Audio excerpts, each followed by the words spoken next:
Bueno, bienvenidos a QR, estamos arrancando. Vamos en vivo hasta las 12 de la noche por Bravo TV. Nos ponemos más que serios. Voy a parafrasear alguna frase que dice algo así. Pinta una escena de tu televisión actual y te pintaré o podremos pintar la violencia con la que estamos conviviendo. Miren esto, por favor. Si fuese al Garrahan, le hubiesen dicho con 300.000 pesos. ¿Cuánto gana usted, Eduardo? Cuénteme. ¿Qué carajo le importa a usted cuánto yo gano? Yo gano la actividad, yo trabajo en la actividad privada. ¿Qué carajo le importa ¿Y cuánto gana usted? ¿Qué carajo a usted le Le importa? muestro mi recibo de sueldo. ¿Cuánto gana usted? Usted es empleado público. Sí. Y a usted. Y nosotros nos debemos a todos nuestros pacientes. No, usted no paga nada. Eduardo, Usted no paga el sueldo de nosotros. Espera, Maxi. Eduardo, la verdad, te digo, yo no sé si haces terapia, pero hace terapia. ¿Qué terapia, Tenés un problema. señora? Tenés ¿Qué un problema, problema? Eduardo. ¿Estás haciendo un acting para la televisión o estás completamente sacado? No sé qué te molesta. Triunfamos, ganamos los trabajadores, los representantes de los trabajadores, que somos profesionales, que somos profesionales, que nos ponemos al frente de una lucha, esté quien sea en el gobierno y que no le tenemos miedo a nadie. Contra todos los Eso te gobiernos. molesta a vos.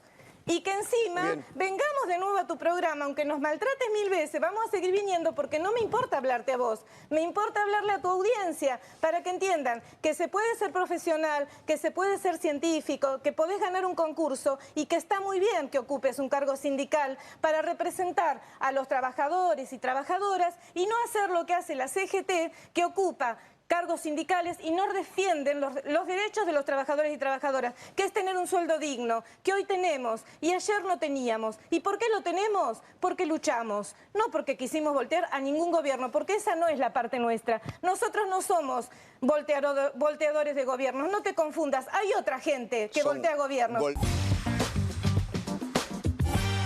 Bien, esta es una parte, después vamos a volver sobre algunos de los argumentos que acá se expresan, pero me parece que lo más duro, lo más crudo de eso que ocurrió entre el conductor de televisión Eduardo Feynman y trabajador y trabajadora del Hospital Garrahan, una de ellas, Norma Alesana, ha venido muchas veces aquí con nosotros, en función de un día muy importante, un día histórico, lo calificaron los trabajadores y trabajadoras del Garrahan porque obtuvieron un aumento salarial muy importante, es decir, que la lucha valió la pena, pero el momento más crudo, más duro, más violento es este.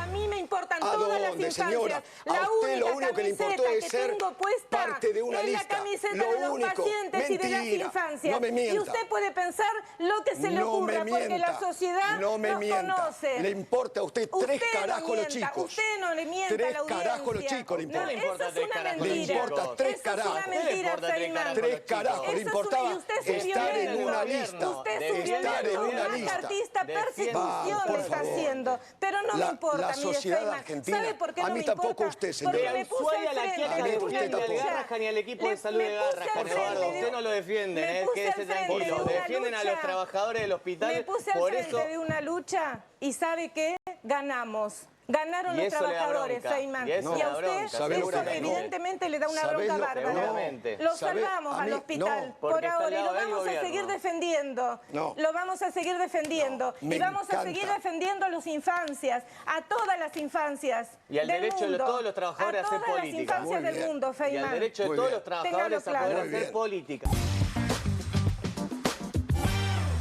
Bueno, pasan un montón de cosas en esta escena. Pasan un montón de cosas que no deberían ocurrir. Primero, un nivel de violencia que no tenemos que aceptar, un nivel de violencia con la que convivimos y sobre la que venimos alertando desde hace muchísimo tiempo. También hay una manera de llamar la atención en la televisión, de generar momentos en la televisión para generar más rating, pero retroalimentando esas violencias. Pero pasan muchas cosas más. Primero que nada, voy a tratar de ir en cierto orden. Primero, hay un argumento que utiliza Eduardo Feynman, que es un argumento terrible, que es un argumento que llevado al extremo o muy difuminado nos podría llevar a situaciones muy, pero muy complejas, que es cuando Feynman dice, ustedes no les importa nada las infancias, a ustedes lo que les importaba, le estaba diciendo Norma Alesana porque estaba en una lista electoral, a ustedes les importaba estar en esa lista, juntar votos y para juntar votos, en ese sentido, representaban o defendían o peleaban por el Garrahan.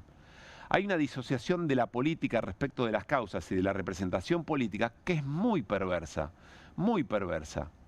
Es como si alguien que luchara por una causa justa no pudiera o no tuviera derecho o fuera o un error o una demagogia o un acto egoísta participar en la vida activa de la representación política. Y esto es tremendo, porque en el fondo, al final del camino, entonces le deja la política solamente a ciertos sectores que no son los que representan, por ejemplo, a las infancias o a los trabajadores y trabajadoras del Garrahan. Es la política restringida para quienes, habría que preguntarle eventualmente a Eduardo Feynman. La mejor política o la mejor manera de representar la política es ahí, es en la lucha, en los lugares de trabajo, en los lugares donde hay cosas para defender, y eso es lo que eventualmente le da legitimidad a ciertas personas para después ir a representar un montón de otros intereses, no solamente los que estaba representando o los que representa Norma Lezana, a quien hablamos hace un ratito y le extendimos nuestra solidaridad y nuestro abrazo. Después hay otro argumento, ya voy a volver sobre la violencia, la televisión, el momento de la violencia y quienes están muy envalentonados en este tiempo, sobre todo después del resultado electoral. Hay otro elemento del que se habla muy poco.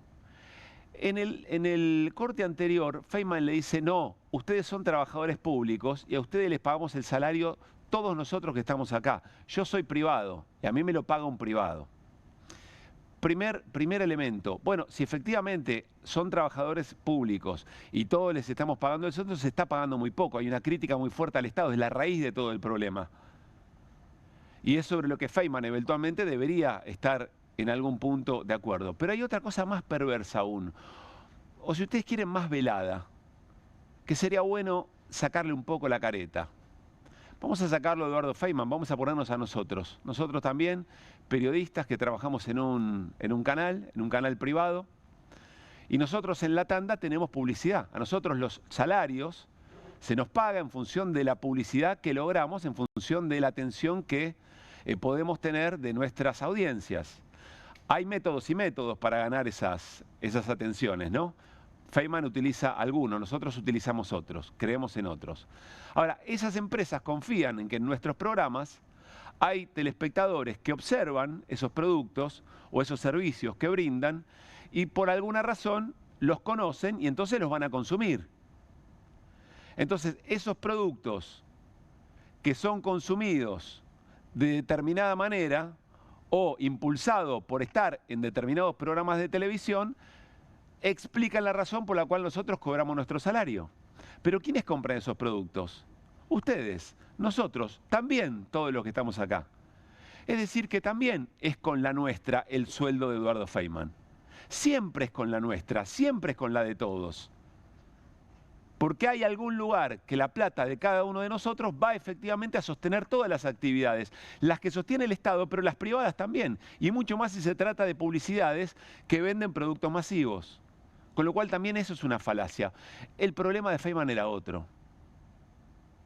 Feynman probablemente invitó a trabajadores del Hospital Garrahan para demostrarles que el gobierno finalmente hizo lo que tenía que hacer. Vaya uno a saber cuál era la intención. Todo se volvió en un momento parte del ego de este conductor de televisión, que le falta el respeto a nuestro rol, el de comunicadores. Todos tenemos, no podemos tener, todos tenemos una mirada del mundo. Todos tenemos una noción de lo que está bien, de lo que está mal, de cuál es el rol del Estado, de cuánto debería ganar un trabajador del Estado, de cómo le debería ir o qué presupuesto debería tener un hospital público. Todos tenemos una mirada sobre eso y la podemos exponer.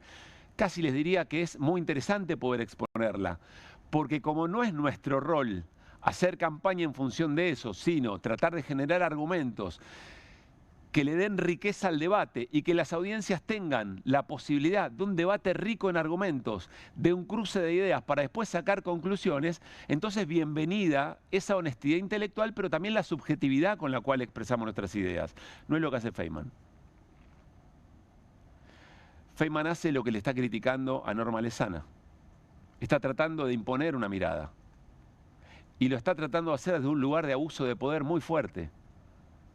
Y con una violencia discursiva que se normaliza casi como entretenimiento. Entonces, en esta breve escena de nuestra televisión, de nuestros medios de comunicación, Lo que estamos pintando también es la violencia que dejamos entrar como parte de nuestra convivencia cotidiana. Imagínense cuál es el mensaje que baja para después, en nuestra vida más próxima, cuando tengamos que discutir estas cosas. ¿Qué cosas habilita esta manera de discutir? En mi mundo, las entidades periodísticas en la Argentina deberían apercibir de alguna manera esta acción de Eduardo Feynman. El propio canal debería hacerlo. Debería pedir disculpas y algunas cosas más. Porque hay una responsabilidad en la comunicación. Porque todos trabajamos con la palabra pública, aunque sean canales privados. Pero lo más preocupante de todo es observar cómo, después de un triunfo electoral, hay distintos sectores que se empiezan a envalentonar. Y se envalentonan con un gobierno que llegó siendo violento, con un discurso violento, con destrato sobre el otro, con la negación del otro. Y entonces se envalentona la Corte, como lo contó Irina, ese martes siguiente a la elección. Se envalentona un sector muy importante del Poder Judicial. Se envalentona Patricia Bullrich, con esos discursos que también compartimos ayer, muy peligrosos. Y se envalentonan las fuerzas de seguridad, que si ya venían fajando a jubilados y jubiladas, pues entonces se envalentonan mucho más, porque esa es la que va. Se envalentonan los empleados del JP Morgan para seguir timbeando con la riqueza argentina. Todos se envalentonan. Comunicadores, el mundo troll, todos se envalentonan. Todos se sienten habilitados a un destrato, a un maltrato, a seguir alimentando la violencia. Sea para tratar de imponer una idea, sea para tratar de generar un momento de entretenimiento televisivo por alguna cuota de rating, para que después esas empresas sientan que vale mucho más poner una pauta ahí, porque hay mucha gente que va a querer consumir y pagarle otra vez el salario a Feynman. Y pagarle un poco más. Demandará más salario Feynman, porque dice, miren lo que midió esto, miren lo que midió mi cena de violencia, páguenme más. ¿Quiénes se tienen que envalentonar, en todo caso, para tratar de ponerle un freno a esto? Envalentonarse no quiere decir ser igual de violentos, ¿eh? Envalentonarse quiere decir tener lo que hay que tener para mejor imaginación política, para ocupar los lugares que hay que ocupar. Algo decía Norma Lezana. Miren, mañana hay renovación de las autoridades de la CGT. ¿Sabes quiénes van a ir? A pedirle... La consigna de los jubilados y jubiladas que van a ir es: basta de pasividad. Van a ir a pedirle jubilados a jubiladas y jubiladas que todos los miércoles no hacen un mapping frente al Congreso. Todos los miércoles van y ponen el cuerpo. Y le van a ir a pedir a una central sindical que tiene que renovar autoridades, que en esa renovación de autoridades ocupe el lugar que tiene que ocupar. ¿Para qué? Para ponerle límite a este envalentonamiento. No para imponer por la fuerza, pero sí para poner límites concretos a la manera en que discutimos lo que nos es común. Porque esto que ocurrió hace un rato en la televisión no puede pasar. No puede pasar.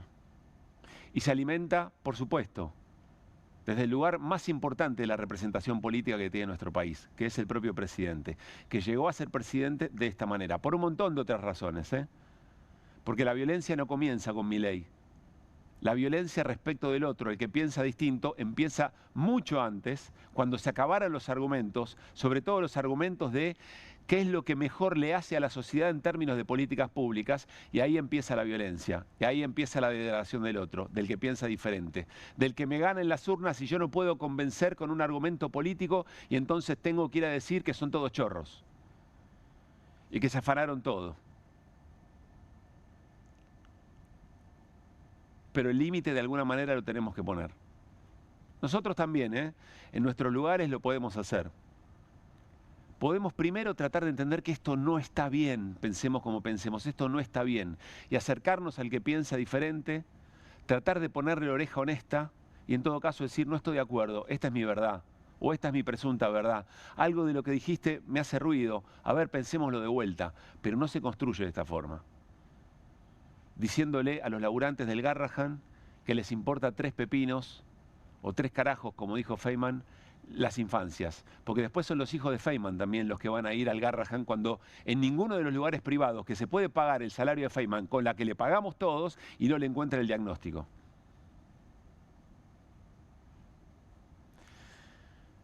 Estamos en una sensación de mucho riesgo, ¿no? De como que cosas que van, que sentíamos que tenían un límite, iban a encontrar algún tipo de fleje. Y que estamos en un momento nuevo y que quizá hay cosas que pueden llegar a pasar, reglas de juego que se pueden llegar a modificar. Yo siento que todavía estamos a tiempo, que somos un pueblo solidario, que somos un pueblo que sabe identificar en determinados momentos cuál es la lucha común, aún pensando distinto. Ojalá que esto que acaba de ocurrir nos haga ruido a todos y a todas, pensemos como pensemos. Y tengamos un cachito de reflexión para tratar de presionar para que eso no pase, que eso también implique un nunca más. Arrancamos QR con las voces del día, dale.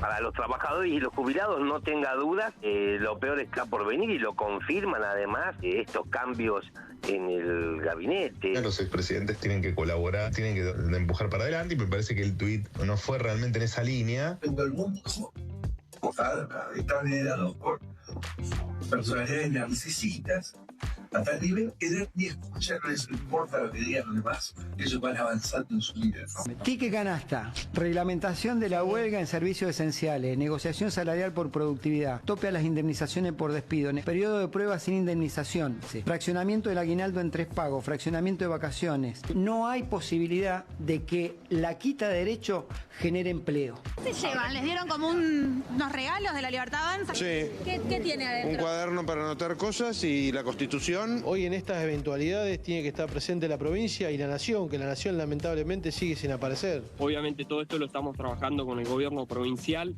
Lamentablemente hasta esta hora nadie del gobierno nacional se ha comunicado. Cuando uno dice no dialogo con determinado gobernador que me puede gustar más o menos, lo que estoy haciendo es dejando al costado a nada más y nada menos que el 40% de la población de la Argentina. Avanza en consolidar el modelo de ajuste fiscal, la idea del Estado ausente, en definitiva entrega recursos, entrega decisiones, después de habernos anoticiado de el swap y el crédito que un grupo de bancos darían en condiciones que no sabemos cuáles son.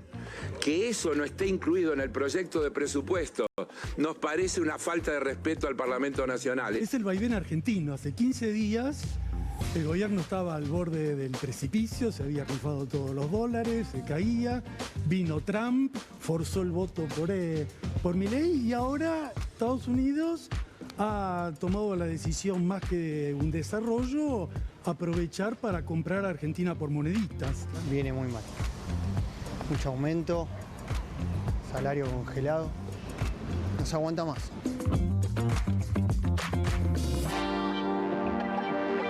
Muy buenas noches al equipo de martes, de QR, ¿martes o miércoles? Martes, ya no sabemos dónde estamos parados. Hola Irina Hauser, ¿cómo te va? Hola Hernán Lecher, ¿cómo estamos? ¿No es viernes? No es viernes, eso seguro que no. Respecto de lo que acabamos de compartir en la apertura, ya quiero conocer la opinión de Irina y de Hernán, pero hay más. Porque el ex vocero presidencial, ya flamante jefe de gabinete, Manuel Adorni, ¿qué creen que opinó respecto de lo que acabamos de ver? Miren. Qué bueno que ocurran estas cosas en televisión para que todos puedan visualizar cómo la política muchas veces se escuda en causas nobles para defender intereses políticos y hacer daño sin escrúpulos. Fin, dice Manuel Adorni, que replica algunos de los momentos que estamos viendo. Ayer lo dijo Carlos Pañi en su apertura, me pareció interesante. Un jefe de gabinete que se supone que tiene que construir puentes, o es una de sus tareas, y que tiene como lema, como mote o como esencia, el fin, ¿no? Que es el cierre de las discusiones. No hay más lugar para discutir. Vamos a un tramo más de esta escena de violencia explícita que un conductor de televisión que para mí, a mi modesto modo de ver, entidades periodísticas deberían tener alguna mirada sobre el tema, ejerció sobre Norma Lezana. Dale. Usted lo que le molesta es que una mujer le responda... ¿Qué mujer? No me venga con mujer. Soy una mujer y le estoy respondiendo como mujer, no me venga con mujer. Científica, científica, me está respondiendo con un como político. Así de alto, como política. Que ganó un concurso y que se puso al frente de la defensa. Estaba en una lista de candidatos. ¿Cuál es el problema? Usó a los chicos para ser candidata. ¿Quién usó? Y para llegar al Parlamento. Vamos, señora. Vamos, señora. Porque no le dio los votos, señora.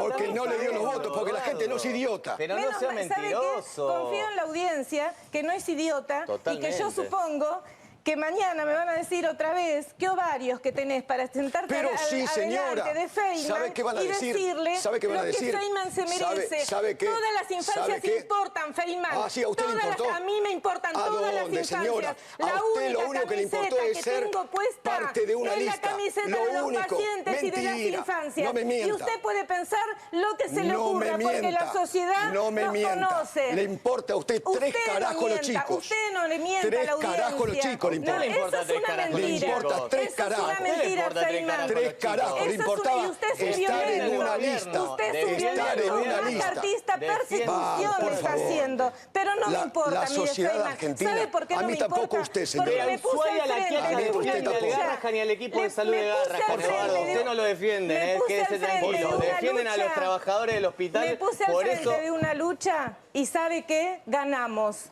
Ganaron los trabajadores, Feynman. Y a usted eso evidentemente le da una bronca bárbara.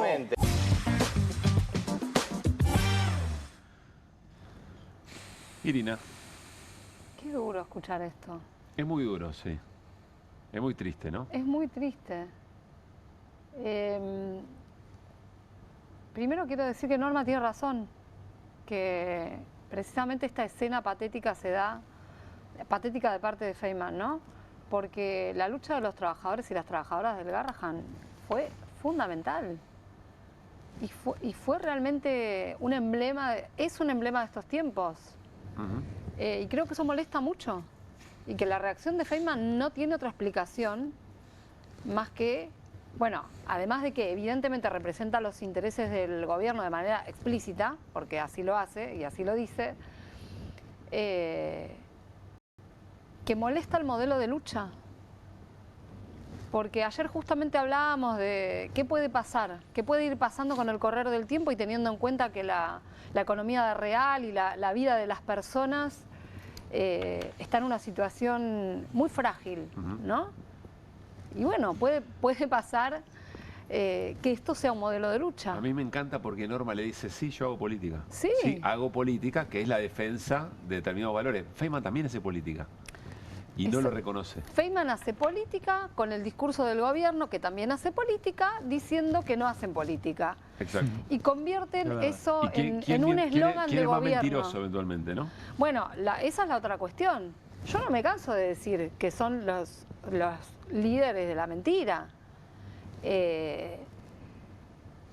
Y a mí lo que me preocupa de este tipo de escenas y de estos momentos es, bueno, ¿qué queda cuando pasás en limpio, no? ¿Qué queda de eso cuando pasás en... ¿Qué queda? ¿Queda la mentira o queda la lucha, la fortaleza de la lucha de los trabajadores del Garrahan? Porque el gobierno de manera cotidiana se esmera en instalar mentiras de distinto tipo, en todos los temas, en todos los rubros. Y en algunos lo van haciendo con éxito. Y realmente, además creo que ganaron en las últimas elecciones, también en base a chamullos. Porque, digamos, por más promesas que haga el gobierno de Estados Unidos, y la situación del país sigue siendo la misma y la vida castigada de las personas sigue siendo la misma. Entonces lo que hay es una expectativa generada que el peronismo no logró, pero que el gobierno la funda permanentemente en mentiras. Sí, eventualmente para qué la usa, digamos, ¿no? Acá estamos viendo también para qué se envalentonan, que era parte de lo que decíamos, Hernán.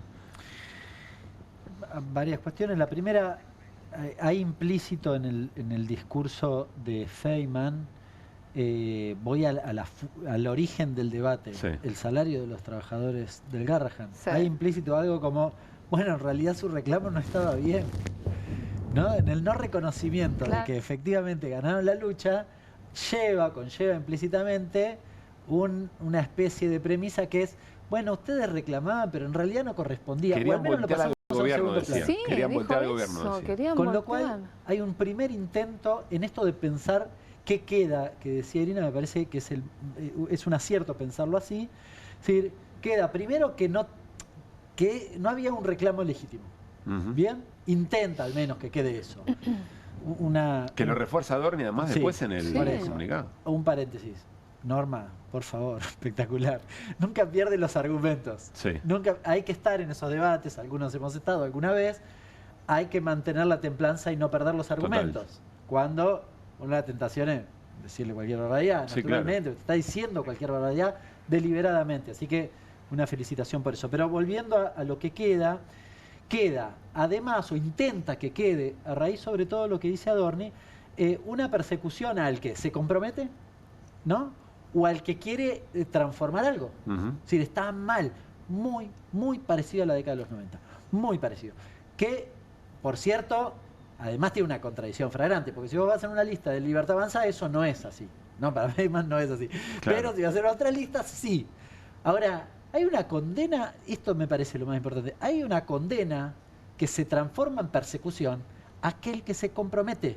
Y ese es un mensaje de una potencia enorme para aquellos que creemos que la transformación se hace con el diálogo, con el compromiso, metiendo los pies en el barro, comprometiéndose todos los días con tratar de que la gente viva mejor. Bueno, es tirar todo eso al tacho, en un tuit, ¿no? Y poniéndote en juego en una boleta también, ¿no? Ser parte de una organización que defiende intereses, y representa intereses. ¿Cómo era la cosa? ¿Su reclamo era legítimo si ella no iba a la lista? Claro. Es raro. Tenemos otro momento más de esto que pasó hace un rato. Que voltea gobierno. El mercado, los financistas, los dueños de todo, esos son los que golpean gobierno. Los trabajadores y las trabajadoras lo único que hacemos es sostener la salud pública, la educación, luchar por nuestro salario, bancarnos tantas cosas, hasta venir a este programa y permitir contestarte con mucha altura. Que es un golpeador profesional. ¿Y dónde está el golpe? Fuimos a elecciones. Tenemos por suerte, estamos en democracia, todos podemos, me alegro, todos podemos ser candidatos políticos. Pero sí, hagan política todo lo que menos con los chicos. No hacemos política con los chicos, nosotros defendemos al hospital. Nos levantamos todos los días a las 7 de la mañana, de 7 a 3 de la tarde nos va a encontrar en el hospital. ¿Nos podemos ir? Cuando ustedes quieran. Gracias, Se levantan y se van cuando quieran. Te felicito porque te recomiendo que hagas terapia. No, quédese tranquila. Hacer terapia es bueno, es un espacio donde vos podés hablar todas estas cosas y podés sacar conclusiones que te pueden servir. Porque sabés que no se puede ser feliz de esta manera como estás. Soy súper feliz. Quédese tranquila. No se te nota, comunicáselo a tu cara. No, porque se te ve estoy solamente difónico, nada más. Se te ve mal, Eduardo, nada más. Te lo digo como trabajadora de la salud. Soy educadora en diabetes y comprendo que a veces la gente está enojada, está sacada. Me encanta verle la cara a una golpista. Me encanta conocer a una golpista. Me alegro. Mirá que la vi durante mucho tiempo. Tienen los golpistas, ¿viste? Y quédese tranquila. Yo estoy tranquila, ganamos, Feynman, ganamos, alegrate, por favor. Ganó el Garrahan, ganaron las infancias, ganaron los trabajadores, las luchadoras. Estoy orgullosa, Estoy orgullosa de ser quien soy, Eduardo. Estoy orgullosa de ser quien soy, entera. Gracias. Entera. De nada. Te felicito. Me domó. Gracias. Interpretación, me parece que al final el comunicador se da cuenta del problema en el que se metió eventualmente. No creo que tenga ninguna consecuencia, insisto. Si tuviéramos un poquito de autoestima en nosotros y nosotras, comunicadores y comunicadoras, no dejaríamos pasar esto así nomás. Pero bueno, es moneda corriente, es parte del entretenimiento, porque además cuando vos decís que queda, Iri, algunos sectores dirán, no, queda que ganó la lucha. Otros dirán, no, queda claro que efectivamente estaban haciendo política y hacer política es malo. Y más hacer política con los pibes. No es por los pibes, no con los pibes. Es por los pibes que hace política. Y otro sector dirá, mirá qué bien, ¿no? Papa frita, pochoclo y mirar la tele de hoy y lo que nos va generando. Dos cosas quiero decir. Dale. Una, como comunicador, tratar a tu entrevistada de golpista, para mí es inadmisible. Es inadmisible. Es una falta de respeto total. aparte ella no le faltó el respeto en ningún momento. O sea, no es bueno, coincido con Hernán, le vamos a hacer un monumento. Pero hay una parte que nos olvidamos. Acá estamos viendo a 2 trabajadores del Garrahan, pero no estamos viendo a los chicos, a sus familias, que en su momento fue muy importante que conociéramos todas esas historias en primera persona. Entonces me parece relevante traer al presente que la cantidad de historias de vida de familias que apoyaron la lucha de los trabajadores y las trabajadoras del Garrahan contando su experiencia y por qué es tan necesario sostener ese hospital que este gobierno pulverizó deliberadamente y por cuestiones ideológicas. Eso digo, no nos olvidemos que, o sea, acá estamos viendo, sí, 2 trabajadores de salud que se están poniendo esta lucha al hombro, es verdad, como dice Norma, pero hay cientos de historias personales de otros médicos, otras médicas y de familias enteras que además pasaron mucho tiempo con esos profesionales de la salud. Pues es que hoy pude hablar con Norma en función de esto para que nos explique bien de dónde salían los recursos. Ahí había algo, no se terminaba de entender si era el gobierno retrocediendo y aplicando la ley de emergencia pediátrica o eran fondos de la dirección del propio hospital. Ahí hay algo que me parece todavía hay que ver con un poco más de claridad. Pero la preocupación de Norma, charlando en la radio, era: mirá que nosotros ganamos esta lucha, pero hay un montón de otras luchas, unidad en la diversidad, decía, hay un montón de otras luchas sobre las que tenemos que seguir acompañando, porque acá hay apenas un botón de muestra de todo lo que está pasando, encima con esa conciencia.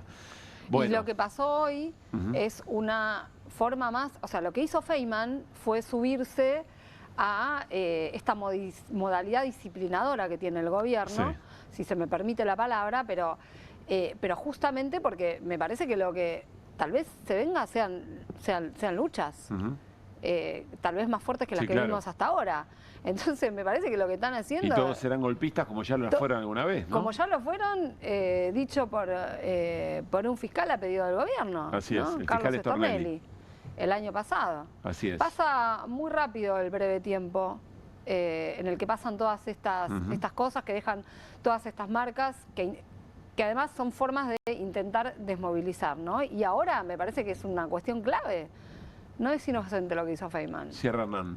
No, una pequeña cosita. Esto de rotular para sacar al interlocutor de la cancha, parece que es una cosa que el gobierno la promueve constantemente, pero que cala también en otros sectores, ¿eh? Claro. Digo, porque... Pasa en la calle, Hernán. Sí, pasa en la calle, pero pasa en otros medios y demás, que es una cosa que es un problema porque te aleja del debate de ideas y además, arbitrariamente, aquel que tiene un poco más de poder impugna al que no, porque le impone un rótulo y se acabó la discusión. Claro. No importa lo que diga, no importa lo que haga, no importa lo que es, no importa ninguna de esas cosas. Ahí hay una cosa para trabajar mucho, el conjunto de la sociedad, digo. La seguiremos. Hoy pasó algo muy importante en el Congreso Nacional. Comisión de Presupuesto y Hacienda, se está tratando el presupuesto 2026, el que propone el gobierno, y el gobierno tuvo dictamen de mayoría del presupuesto que efectivamente quiere llevar adelante. Recordemos, presupuesto, ley de leyes, básicamente es la orientación, es lo que se presupone el gobierno que puede llegar a pasar en función de sus decisiones, de dónde obtiene recursos y cómo los reparte. Tiene mucho que ver con la discusión del Garrahan, por ejemplo, ¿no? Y con todas las cosas que vienen ocurriendo. Recordemos también, hace 2 años que no hay presupuesto y que se viene prorrogando, entonces el gobierno tiene libre discrecionalidad para utilizar esos fondos. Bueno, hubo dictamen de mayoría, es decir, triunfó el gobierno, por decirlo muy rápidamente, muy justo, tuvo que desempatar el baterista de la banda presidencial, Venegas Lynch, que es el presidente de la Comisión de Presupuesto, pero con el apoyo de ¿quién? Adivinen. Sí, de gobernadores. Seguramente en función de la lectura del resultado electoral y de lo que le venimos comentando aquí en el programa de los nuevos alineamientos. ¿Son fijos? No, porque hay que ver qué pasa después en la calle. Pero para estas cosas, por supuesto, son determinantes para algo tan importante. Vamos a ir compartiendo algunos de las exposiciones y arrancamos con una que para nosotros es muy importante. Es la de nuestro compañero, diputado nacional Carlos Heller, amigo, y puede ser, quizá no creo que haya sesión, que haya una nueva sesión, porque el gobierno lo que va a querer es que la sesión por el presupuesto se traslade para después del 10 de diciembre, con el recambio de legisladores y legisladoras, y pueda tener una mejor representación, porque esto se tiene que discutir en el recinto. Yo no sé si va a ser la última, pero debe ser de las últimas, y muy importante, si no la última, importante intervención por los puntos, por las cosas que valen, por defender una idea de Carlos Heller, que termina el 10 de diciembre su banca, deja su banca, por lo menos en este mandato, su banca en diputados. Y elegimos un recorte muy especial de la intervención de Carlos, miren. Después de habernos anoticiado de el swap y el crédito que un grupo de bancos darían en condiciones que no sabemos cuáles son, que eso no esté incluido en el proyecto de presupuesto desde el punto de vista de los ingresos financieros, de los recursos y demás, y que se omita, por lo tanto, el tratamiento por parte del Parlamento de un tema de esa magnitud, nos parece una falta de respeto al Parlamento Nacional. Es absolutamente inaceptable que temas de esa magnitud, de esa cuantía, de esa trascendencia, que por otro lado el gobierno lo pone en el eje de su política. Están hablando de nueva deuda por 40.000 millones de dólares entre los dos planes y no nos dicen cómo, qué condiciones, a cambio de qué, con qué garantías. ¿No les parece que es dejar de lado de una manera insoportable a un poder del Estado del que formamos parte todos los que estamos aquí, que se llama Parlamento Nacional y que tiene el derecho constitucional y la obligación constitucional de considerar cada una de estas cuestiones? Lo digo como amigo, lo digo como compañero de trabajo, lo digo como ciudadano. ¿Cuánta falta le va a hacer al Congreso que viene la claridad, la coherencia y la contundencia de Carlos para explicar este tipo de cosas? Habló mucho más, pero en ese elemento tan determinante, dejar afuera del presupuesto todo lo que implica el acuerdo con los Estados Unidos es una ofensa, como decía Carlos, a la propia Constitución y al rol del Poder Legislativo. Germán Martínez, el titular del bloque, también habló, hizo referencia a otro aspecto en la discusión por el presupuesto. La semana pasada se dijo mucho sobre la reunión del presidente de la Nación con los gobernadores de provincias argentinas. Los gobernadores de la provincia de Buenos Aires, de Formosa, de La Rioja, de Tierra del Fuego, ni siquiera fueron invitados. Y lo quiero plantear porque más allá de la cuestión política, presidente, detrás de estos gobernadores de las provincias hay nada más y nada menos que 18 millones de argentinos que viven en esos territorios. Entonces, cuando uno dice, no dialogo con determinado gobernador, que me puede gustar más o menos, lo que estoy haciendo es dejando al costado a nada más y nada menos que el 40% de la población de la Argentina. Y estas cosas no pueden pasar en la Argentina. Hace referencia a Germán Martínez porque en esa reunión, entre otras cosas, se tejen los acuerdos para el presupuesto y las reformas estructurales. Por eso dice, ¿no? Están dejando afuera de la discusión del presupuesto a ese 40% de la población. Pero bueno, en esa discusión del presupuesto, Hernán, pasan siempre cosas muy, muy importantes. ¿O qué estás viendo vos? Sí, a ver, lo que se está discutiendo en el Congreso, en el formato del presupuesto, es un sinsentido absoluto. ¿Por qué? Bueno, una de las cosas la decía Carlos Heller recién. Es decir, vos tenés un elefante acá, pero no lo... No hablemos del elefante. ¿Cómo? ¿Pero no te parece? No lo contemos. No, porque va al Banco Central y en realidad no sabemos bien cómo. ¿Pero no te parece importante mínimamente ponerlo tipo en los considerando? ¿Sí? Porque cambia la dinámica.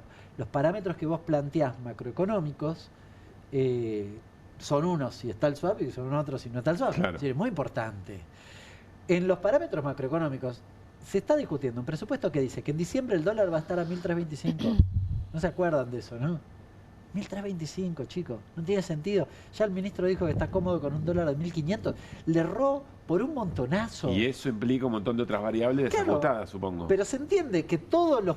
Eso es los presupuestos del todo lo demás depende de eso que escribieron ahí. Sí.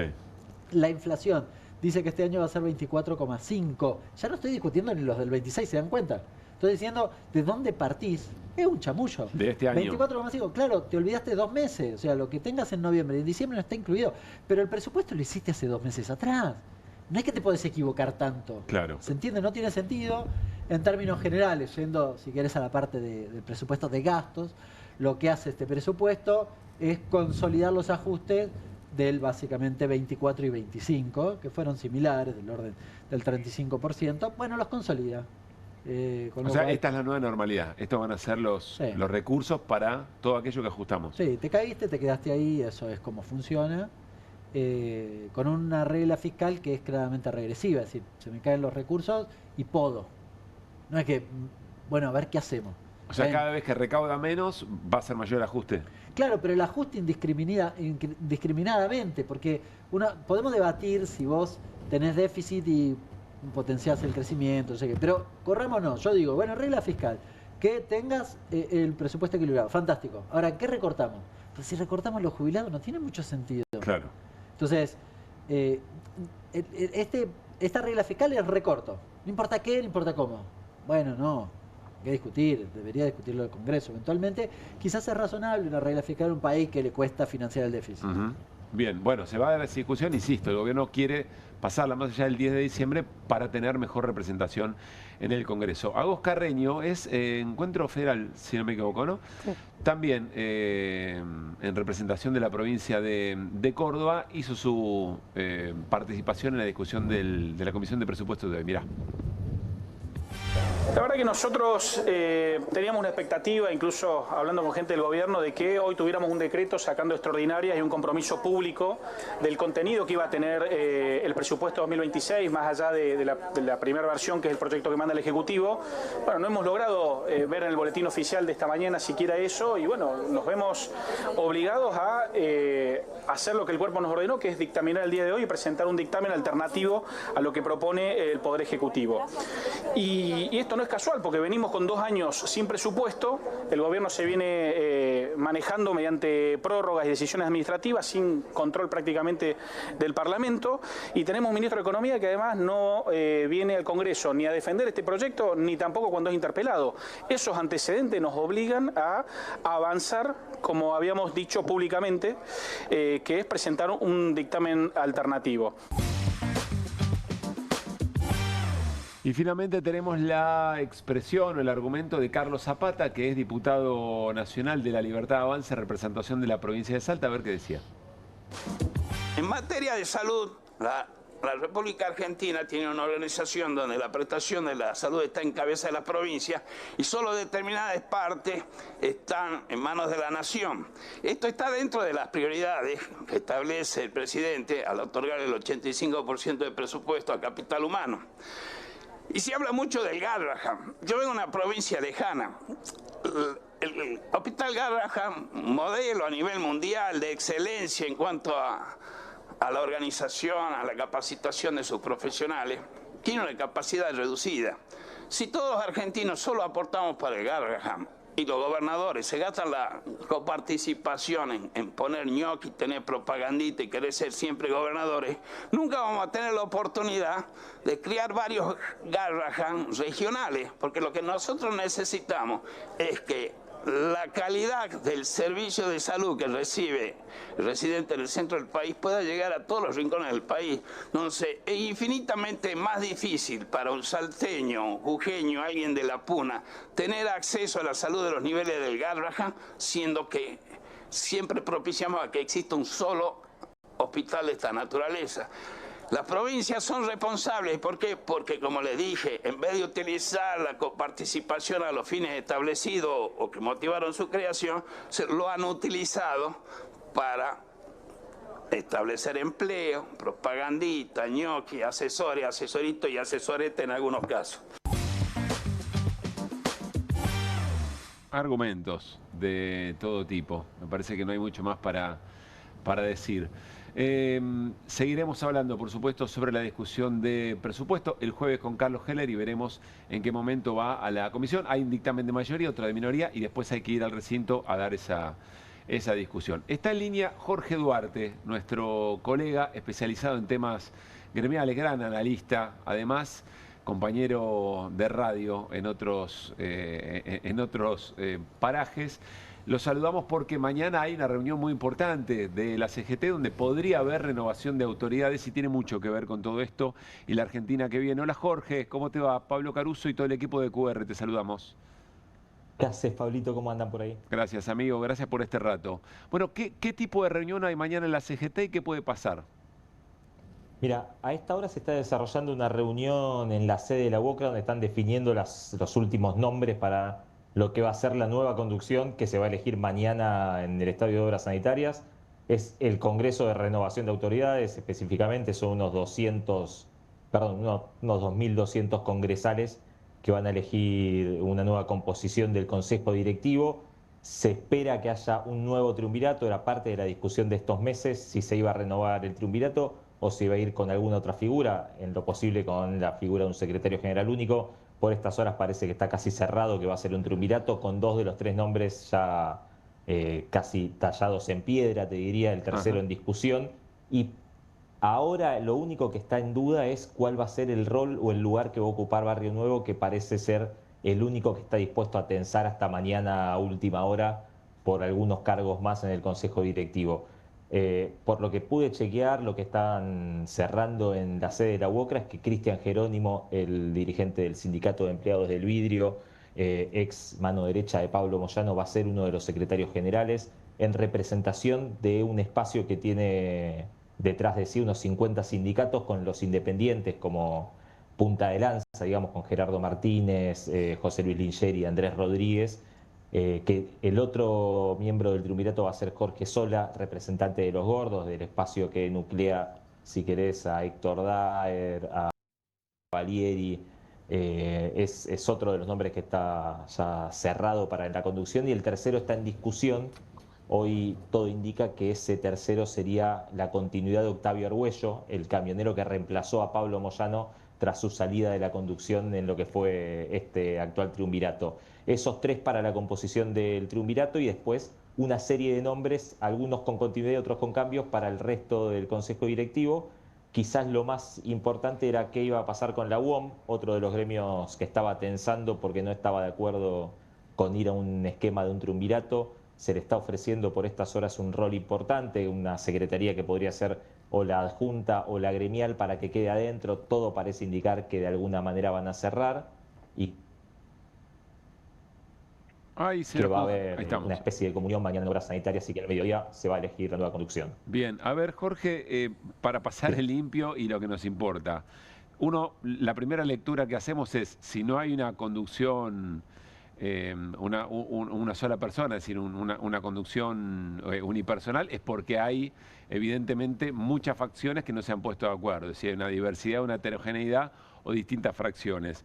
¿Va a haber un cambio de tendencia, de carácter, de ímpetu? ¿Va a ser una CGT combativa o es una CGT dialoguista con el gobierno? Mirá, va a haber un cambio nominal y un cambio generacional. Si vos mirás, 2 de los 3 dirigentes que van a estar en la cabeza de la CGT van a ser dirigentes de poco más de 40 años, algo que no estaba ocurriendo últimamente. Va a haber un cambio generacional, porque en el mismo Consejo Directivo va a estar integrado por Juan Pablo Brey con un lugar importante, va a estar Abel Furlan. Después que eso implique un cambio del perfil de la CGT, ya eso está más en discusión, porque es cierto que si bien son dirigentes que tienen experiencias disímiles en la conducción de la CGT y también en la de sus propios gremios, el soporte de cada uno de ellos no va a dejar de ser el espacio que los sostiene, y esos espacios que los sostienen están conformados por los mismos gremios que estuvieron en la CGT hasta ahora. Eso no cambió, digamos. Los espacios que empujan a Jorge Sola o Octavio Argüello son espacios muy similares a los que empujaron a los distintos dirigentes que hoy están conduciendo la CGT. Claro, entiendo. Recordemos algo. Depende de la cantidad de afiliados que tiene cada gremio, la cantidad de congresales que tiene para participar en el Congreso, ¿es así? Es así, depende de la cantidad de afiliados, la representación que hay en el Congreso. Te diría que hay unos 25 gremios que se llevan prácticamente el 75% de los afiliados, que en la práctica son los que terminan definiendo los nombres y el perfil de la conducción, gremios importantes que todos conocemos, digamos. Son las 20, 25 caras que todos decimos que hace 20 años que están en los sindicatos, porque son los 20, 25 que representan a los gremios más importantes y en muchos casos hace muchos años que están en ese lugar. Y si hay lugar para alguna tensión, vos me dirás, quizá no la hay, ¿por dónde vendría mañana? Queda por resolver qué va a ser el barrionuevismo y la UTA y la fraternidad. El barrionuevismo con poco peso callejero, con poco poder de fuego, pero aliados con la UTA y la fraternidad, que tienen la capacidad de sostener y de darle contundencia a una medida de fuerza, es un espacio importante. Hoy estaban viendo si había manera de integrarlos, se les ofrecieron por lo menos, hasta donde sé, 5 lugares en el Consejo Directivo para tratar de tenerlos adentro. Sí. No estaba muy claro si iban a terminar de cerrar. Siempre Barrionuevo hace esto y termina cerrando, pero hasta esta hora todavía no está resuelto. Incluso en algún momento se habló de la posibilidad de querer discutir un tercer triunviro para su sector. Hoy tiene, si querés, a Carlos Acuña, que no va a renovar y que no va a ser reemplazado por alguien de ese espacio, pero imagino que la discusión de Barrionuevo viene por ahí porque está perdiendo bastante representación en lo que tiene que ver con la cantidad de dirigentes que tenían en la conducción de la CGT. Hernán. Jorge, ¿cómo estás? Buenas noches. ¿Qué haces, Hernán? ¿Qué podemos aspirar en la dinámica futura de la CGT con estos 3 actores que mencionabas? Mira, una dinámica muy parecida a la que tenemos ahora. Son 3 dirigentes que, si bien algunos representan un recambio generacional y un perfil distinto, no tienen la autonomía ni la capacidad de fuego para tomar decisiones por cuenta propia. Van a tener que consensuar cualquier discusión que quieran llevar adelante. Está claro que además tienen perfil dialoguista, no son dirigentes que vienen de una experiencia combativa, como podría ser Pablo Moyano, que vos automáticamente lo designabas como desde otra corriente o representando otra cosa. Pero también es cierto que se van a enfrentar quizás con los desafíos más importantes de la CGT de los últimos 25 años. La reforma laboral a la que van a tener que hacerle frente es una reforma laboral que en la práctica, si se lleva adelante, podría bajar prácticamente la persiana de la CGT, ¿no? Así que más allá del perfil técnico y de la capacidad que suelen mostrar para dialogar los distintos dirigentes que hoy que están eligiendo a estas horas para conducir la CGT, está claro que va a tener que ser una CGT de conflicto, porque es un gobierno con el que no se puede dialogar, básicamente, no tanto porque la CGT no haya querido, sino porque el gobierno no es un gobierno permeable a la discusión ni al diálogo, más bien todo lo contrario, ¿no? Sino que lo digan los gobernadores o los diputados. No, gran mérito de la CGT hasta acá, con un gobierno que no quiere dialogar, haber dialogado, o haber seguido intentando dialogar. Corre por mi cuenta, no te preocupes. Jorge, pero claro, de hecho, sí, ellos suelen decir, por un lado, que resistieron un poco en la calle, mucho en la justicia y algo en el Congreso, porque acordate que parte de la reforma laboral lograron sacarla de la ley bases. Aspiraban a que eso pueda ocurrir con la nueva composición de la Cámara de Diputados antes del 26 de octubre. Sí. Hoy, viendo los resultados del 26 de octubre y empezando a testear el clima de lo que van a hacer los gobernadores, por ejemplo, con las declaraciones de Osvaldo Jaldo de hoy, que dijo hay que hacer algunas actualizaciones a la legislación laboral, todo indica que por ahí no va a ser la resistencia a la reforma laboral, ¿no? Bueno, no todos están de acuerdo en general de que la presencia en la calle de la CGT haya sido suficiente. De hecho, mañana jubilados y jubiladas, como cada miércoles se movilizan, van a ir a pedirle basta de pasividad. Hay una pregunta, si se hubieran movilizado un poco más, ¿no? Si en vez de mapping 17 de octubre hubiera habido otra cosa, si el gobierno se hubiera sentido envalentonado para un nivel de reforma laboral como el que van a plantear. Pero son preguntas solamente retóricas, Jorge. Bueno, pero sí, si querés, Pablo, lo que sí está claro es que cuando hubo movilizaciones importantes convocadas por la CGT o por otros sectores, no hubo represión como la que hay los miércoles en los jubilados. Eso, salvo en la represión tan importante que hubo en la ley bases, donde hubo detenidos por mucho tiempo. Cuando hubo movilizaciones callejeras multitudinarias, el gobierno no tuvo esas represiones tan contundentes que suele tener los miércoles contra los jubilados, ¿no? Bueno, va a ser interesante mañana. Jorge, te conocemos, muy apasionado de la vida sindical, gran analista. ¿Te provoca más tensión la renovación de autoridades de mañana de la CGT o el superclásico del domingo? El superclásico del domingo, es una obviedad. Es una obviedad. Pero igual mañana va a estar lindo y vamos a tratar de cubrirlo, seguramente en la radio lo seguiremos.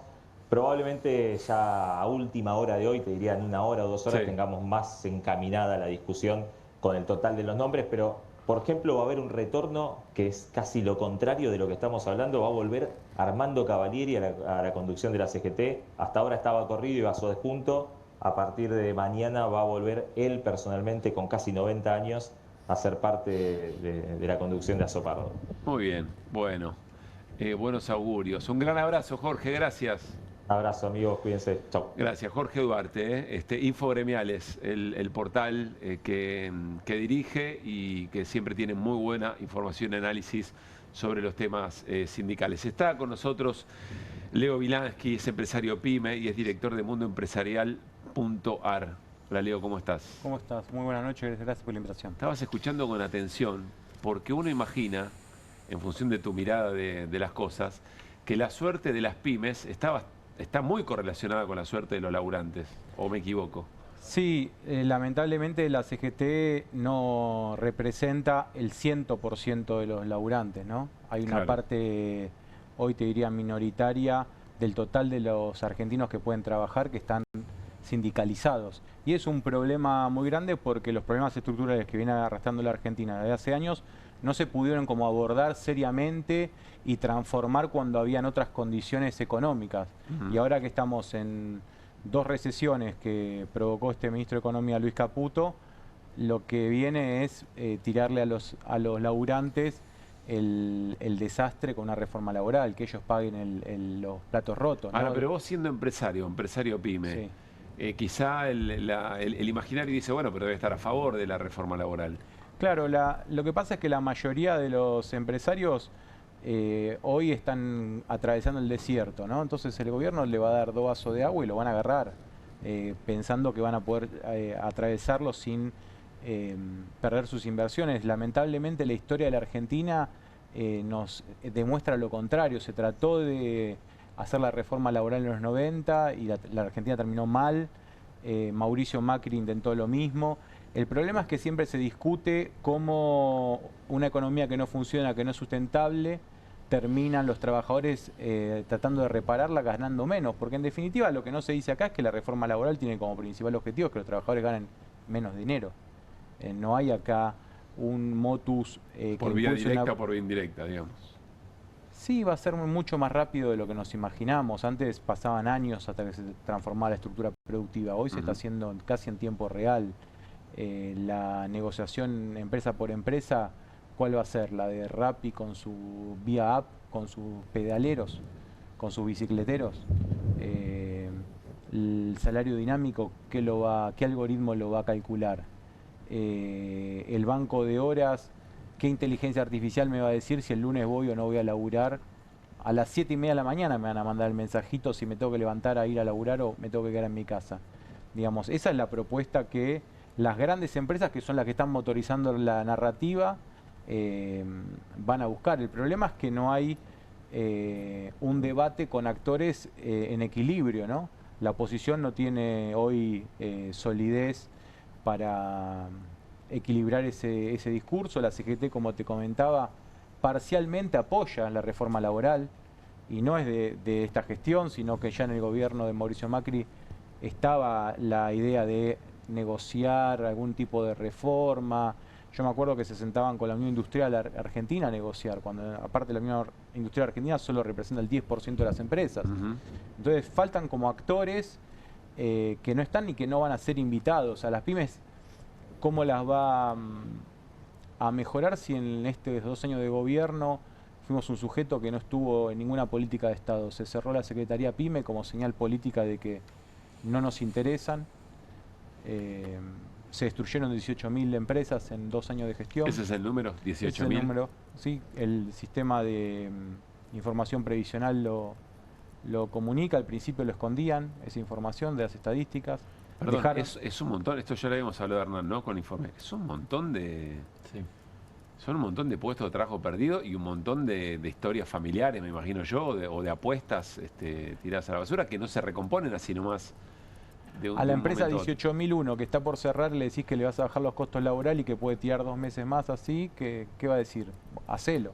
Te lo pregunto, pero te lo Entonces, pregunto al revés. En la desesperación el empresario pyme va a ir cola de ese tren, que está motorizado, como te dije antes, por las grandes empresas y sobre todo las grandes empresas extranjeras, ¿no? Que son las que están liderando la narrativa. Pero te lo pregunto al revés, Leo, ¿qué necesitaría una empresa, una pequeña y mediana empresa que es la que más genera emplea, para contratar más? Mira, yo creo que lo que primero hay que hacer es dividir el problema en dos, al respecto del tema empresarial, que puede ser agarrar las empresas de menos de 10, 15 trabajadores, que son el 85% del total, ¿sí?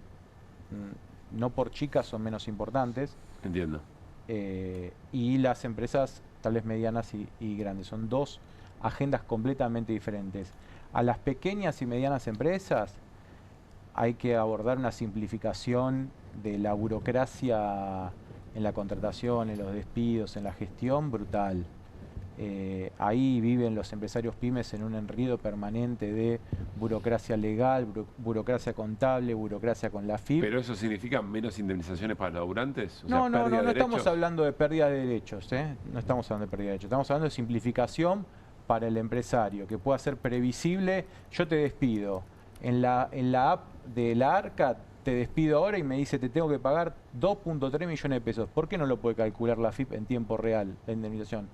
Te hago la transferencia, te lo pago, fin del tema. Vos tenés tus derechos garantizados, tu plata en tu banco, y yo tengo la garantía de que mañana no aparece un carancho. ¿Y hoy qué pasa? Y mañana aparece un carancho y me dice, no, vos no lo empleaste el año pasado, hace 10 años que estabas trabajando en negro, y vos que estás transitando una recesión, que te tenés que ocupar de laburar, estás ahora lidiando con un carancho que te viene a comer el hígado, porque se dedican a eso. O sea, algunas cosas efectivamente hay que modificar. Sí, por supuesto, pero como te decía yo antes, no se puede ya abordar el todo, porque si vamos a hablar del todo vamos a terminar claramente con una agenda de pérdida de derechos de los trabajadores. Lo mismo que la simplificación en la contratación, a pesar de que ahora avanzó la FIP por ahí, hasta el fin del Frente de Todos se negaban a poder hacer una alta vía app de los trabajadores. Entonces no tenía fecha cierta de alta del laburante. Después, algo que nosotros no avalamos y que es un karma que la Argentina viene arrastrando es la registración. No puede haber trabajadores que no estén registrados en Argentina. Después hablamos si están totalmente en blanco, si tienen aportes patronales, pero tiene que haber un punto de quiebre donde no haya un trabajador más. Y si eso involucra delito penal para el empresario, que haya delito penal. Porque si no terminamos armando estas 2 o 3 economías que la Argentina está gravitando, que después cuando eso se analiza desde otra perspectiva se le dice la economía bimonetaria. ¿Viste? No es una economía dominada, son 2 economías que están gravitando en conjunto. Trabajadores informales manejando billete peso y en algunas provincias billete con otra denominación, pseudomoneda, y otros formales que compran dólares en el home banking digitales o cripto no sé qué. Son 2 economías que están danzando, que la política las tiene que ordenar porque si no, no tenemos destino como país. Bueno, y una vez que estamos registrados, nos sentamos en la mesa y vemos qué sectores se puede formalizar, pagarle las cargas patronales, cuál no, y el Estado tendrá que hacer algo ahí. Pero que tengamos los 6 millones de trabajadores registrados hoy adentro del sistema y los otros 6 millones que no están adentro del sistema, adentro. Bien. Porque todos consumen la salud, todos consumen los colectivos, todos consumen los hospitales, la policía, los bomberos, las escuelas, pero no se pagan todos por igual. Entonces tenemos que ordenar un poco ese condado. Y después, bueno, la agenda de las grandes empresas que tiene que ver cómo te saquean, ¿no? Porque acá lo que se está disputando es eso. No puedes controlar cuánto litio se va, no puedes controlar cuánto petróleo se va, no puedes controlar cuánto gas se va, no puedes controlar cuántos granos se van. En los puertos, claro. Y después te dicen que los costos son altos. Dale. Hernán. No, quería preguntarte, Leo, sobre qué planteos hacen tus colegas. Porque la verdad que uno ha escuchado, vos sabés que yo soy de San Martín, uno ha escuchado a distintos empresarios, no sé, poner en valor supuestamente la estabilidad macroeconómica y demás. Vos decís, pero estás vendiendo menos. Sí, bueno, pero hay una reivindicación del mundo pyme respecto de la política del gobierno. Yo no estoy de acuerdo, pero digo, hay una reivindicación, me imagino que vos lo percibís a la hora de hablar con tus colegas. ¿Qué es lo que plantean o cómo creen que esto va a resolverles el futuro de su pyme, digamos? Lo que pasa es que, como te decía recién, lo estoy incorporando ahora también los argumentos, pero la narrativa de historia, economía, experiencia, valores, parece vieja, parece no poco seductora, y la narrativa de lo moderno, la estabilidad, la solución en el día de mañana, el atajo, es lo que seduce. Y los empresarios obviamente están todo pensando en cómo mañana ganan plata. Y si otro se perjudica, bueno, dicen que es la competencia y listo, no miran al lado con solidaridad. Entonces están buscando cómo salir de este atolladero, que es una economía que no es sostenible y que ellos votaron, ¿sí? Porque es inevitable decir que el sector pyme y las grandes empresas votaron ambos este modelo que no es de trabajo y producción, que todos saben que es de timba financiera. Si no, nos hubiera dolarizado récord la Argentina antes de las elecciones, y si no, el dólar no estaría como está hoy, todavía presionando alrededor de los 1.500. Ellos saben que hay ahí una amenaza de que el papá de Estados Unidos no ponga la plata y volvamos a una devaluación tras otra devaluación, como pasó con Mauricio Macri. Pero compran este discurso moderno también porque hay una estructura ideológica organizada. Son 1.500 grandes empresas que cuando vos empezás a hacer aguas abajo en pymes, proveedoras y medianas, ya no son 1.500, ya pasan a ser 20.000, 50.000, y al final abordan 2 o 3 millones de trabajadores en ese esquema de influencia, que la verdad que no quieren abandonar ese sendero, que son empresas que más o menos están estructuras organizadas, sostenibles, y que no son las pymes que tenés que abrir para laburar, para hacerte el mango todos los días. Son estructuras donde vos vas, tenés modernidad, tenés tecnología, tenés todos tus derechos, tenés bonus o bonos, que eso no hay en las pequeñas y medianas empresas. La pequeña y mediana empresa es laburar, por las horas que laburás te pagan el salario y te vas a tu casa, cobrás aguinaldo y te vas de vacaciones porque Perón en algún momento lo impulsó, pero si eso no estuviera, el empresario pyme por motus propia no lo pagaría. Entonces, esas son las discusiones que se abandonaron en los últimos 10 años. Da la sensación un poco, en función de la pregunta de Hernán y lo que vos respondés, que faltaría una dirigencia pyme que tenga peso en la discusión y que eventualmente pueda decir, resumen de lo que acaba de decir, esta reforma laboral no es una reforma laboral que avalan las pymes ni que le vayan a hacer bien a las pymes. Sí, yo, como para dar un ejemplo, ¿no? Sí. Cuando impulsan la ley Riggi, lo que estaban cambiando son las reglas de juego para las grandes empresas. Vos venís a invertir acá, yo te dejo de cobrar impuestos. Entonces, nosotros en este momento planteamos, y nosotros que estamos pagando impuestos, ¿por qué nos perjudicás? Porque no hay igualdad en la competencia. Claro.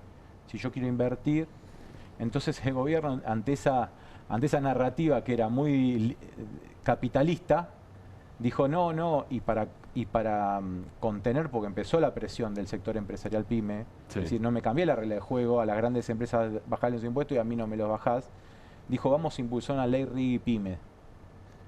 Fue a los 6 meses de gobierno. ¿Vos la viste, la ley Riggi pyme? No, primero que lo escucho.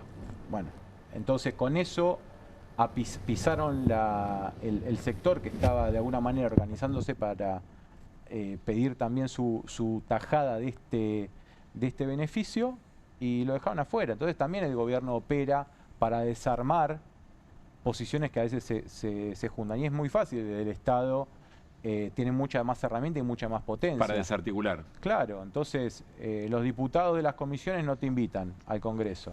La oposición arrinconada emite proyectos que son loables, pero tal vez sin el consenso que hay. El gobierno empieza a desarmar todos los estamentos y echa a todos los funcionarios que tienen que ver con la economía del mercado interno. Lo dijo Caputo, el mercado interno que se arreglen ustedes, yo me ocupo de la macro.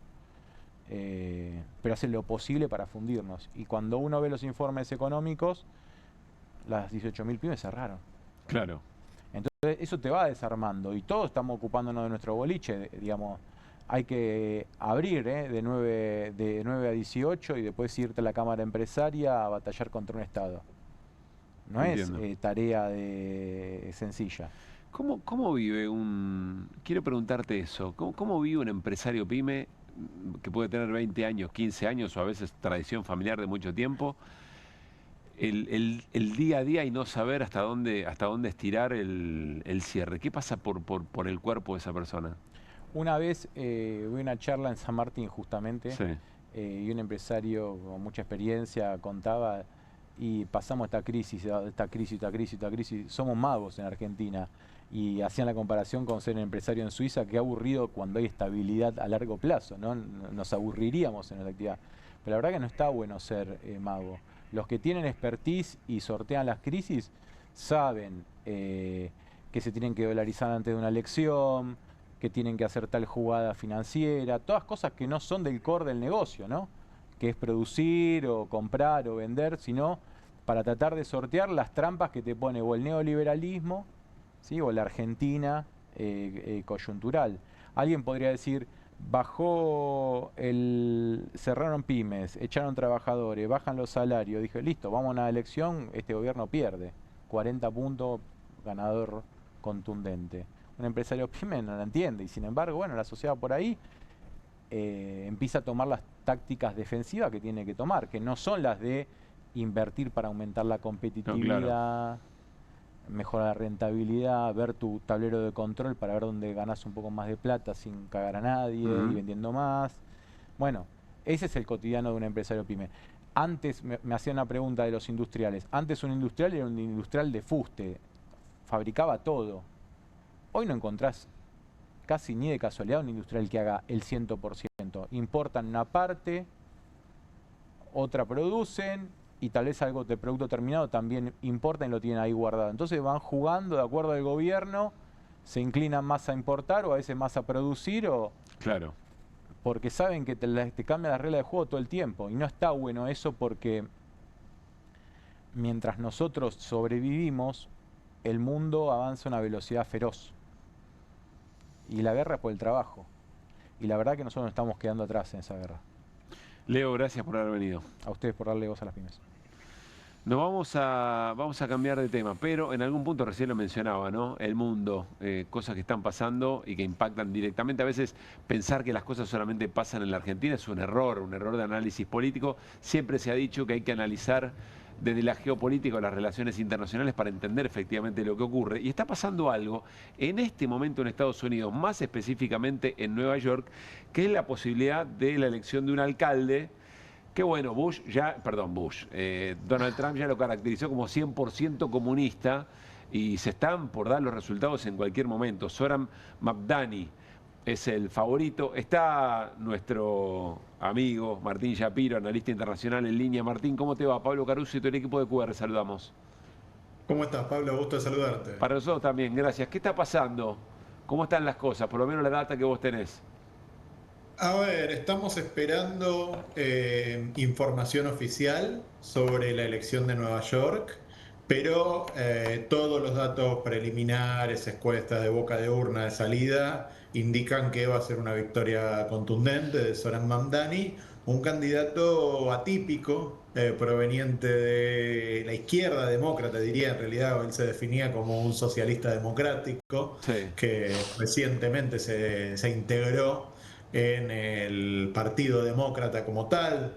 Muy parecido, si se quiere, en su perfil, más allá de su proveniencia, su origen musulmán y su origen inmigrante, muy parecido en su mirada, en sus ideas a Alexandria Ocasio-Cortez, que también viene de la ciudad de Nueva York, ¿verdad? Una diputada que se hizo muy notoria por sus posiciones a la izquierda y su habilidad para comunicarse. Y me parece que estamos a un fenómeno parecido, que a diferencia de Ocasio-Cortez va a tener la oportunidad de gestionar la que probablemente sea la ciudad más importante del mundo, y si no del mundo, al menos de Occidente, con las características además de las gestiones municipales de los Estados Unidos, que incluyen el control de la policía, de la política de seguridad, de política de vivienda, un montón de recursos, etcétera, ¿no? Entonces me parece que es una noticia interesante en el marco de una claro, ¿en qué contexto se da noche esto, electoral, ¿no? En la cual se elegían otros cargos importantes como gobernadores en 2 estados, Virginia y Nueva Jersey, que habían estado más cerca para Trump de lo que se preveía en la elección de 2024. Entonces es interesante mirarlo, y que al revés que en Nueva York llegaban candidatos moderadas, no llevaban candidatas del ala izquierda. Entonces también está en discusión qué perfil de demócrata va a haber en los próximos años para oponerse a Trump.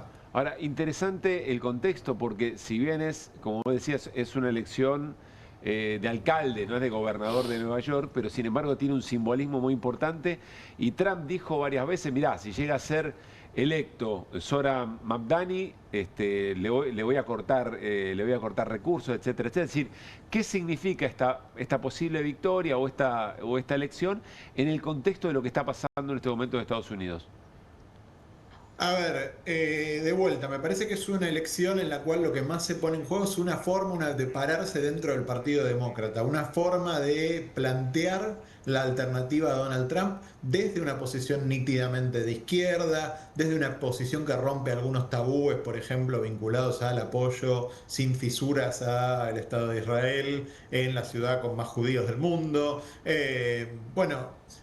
Una serie de posiciones que se han considerado disruptivas, como el transporte público gratuito, que es una posición cara pero interesante, y otras que también me parece que hay que mirarlas, porque por ejemplo tiene una agenda de desregulación grande en temas de vivienda y construcción, que es otra discusión interesante que se está dando a nivel de las ciudades en los Estados Unidos, que tienen que ver con el acceso. No tiene solo un planteo de congelamiento de rentas en el parque de viviendas públicas que tiene Nueva York, sino también un planteo de ciertas desregulaciones, ciertas aperturas, que también me parece interesante y también es parte de la discusión y por ahí trasciende la división de izquierda y derecha. Pero de vuelta, él viene con una postura de confrontación y de ideología sin tabúes, sin tapujos, que por ahí contrasta con algunos balances postelectorales que se hacían dentro del Partido Demócrata. Decían, nos acercamos demasiado a la agenda de las personas trans, nos radicalizamos demasiado en algunos temas raciales, económicos, etcétera. Bueno, no, Mamdani dice, el problema es que no hemos ido demasiado lejos en los posicionamientos. Y de vuelta, me parece interesante contrastarlo con las dos candidaturas moderadas que se están presentando en Nueva Jersey y en Virginia. Y la otra cuestión que me parece importante es que el otro candidato es un demócrata también. Como fue gobernador del estado de Nueva York, se tuvo que ir por un escándalo de acoso sexual.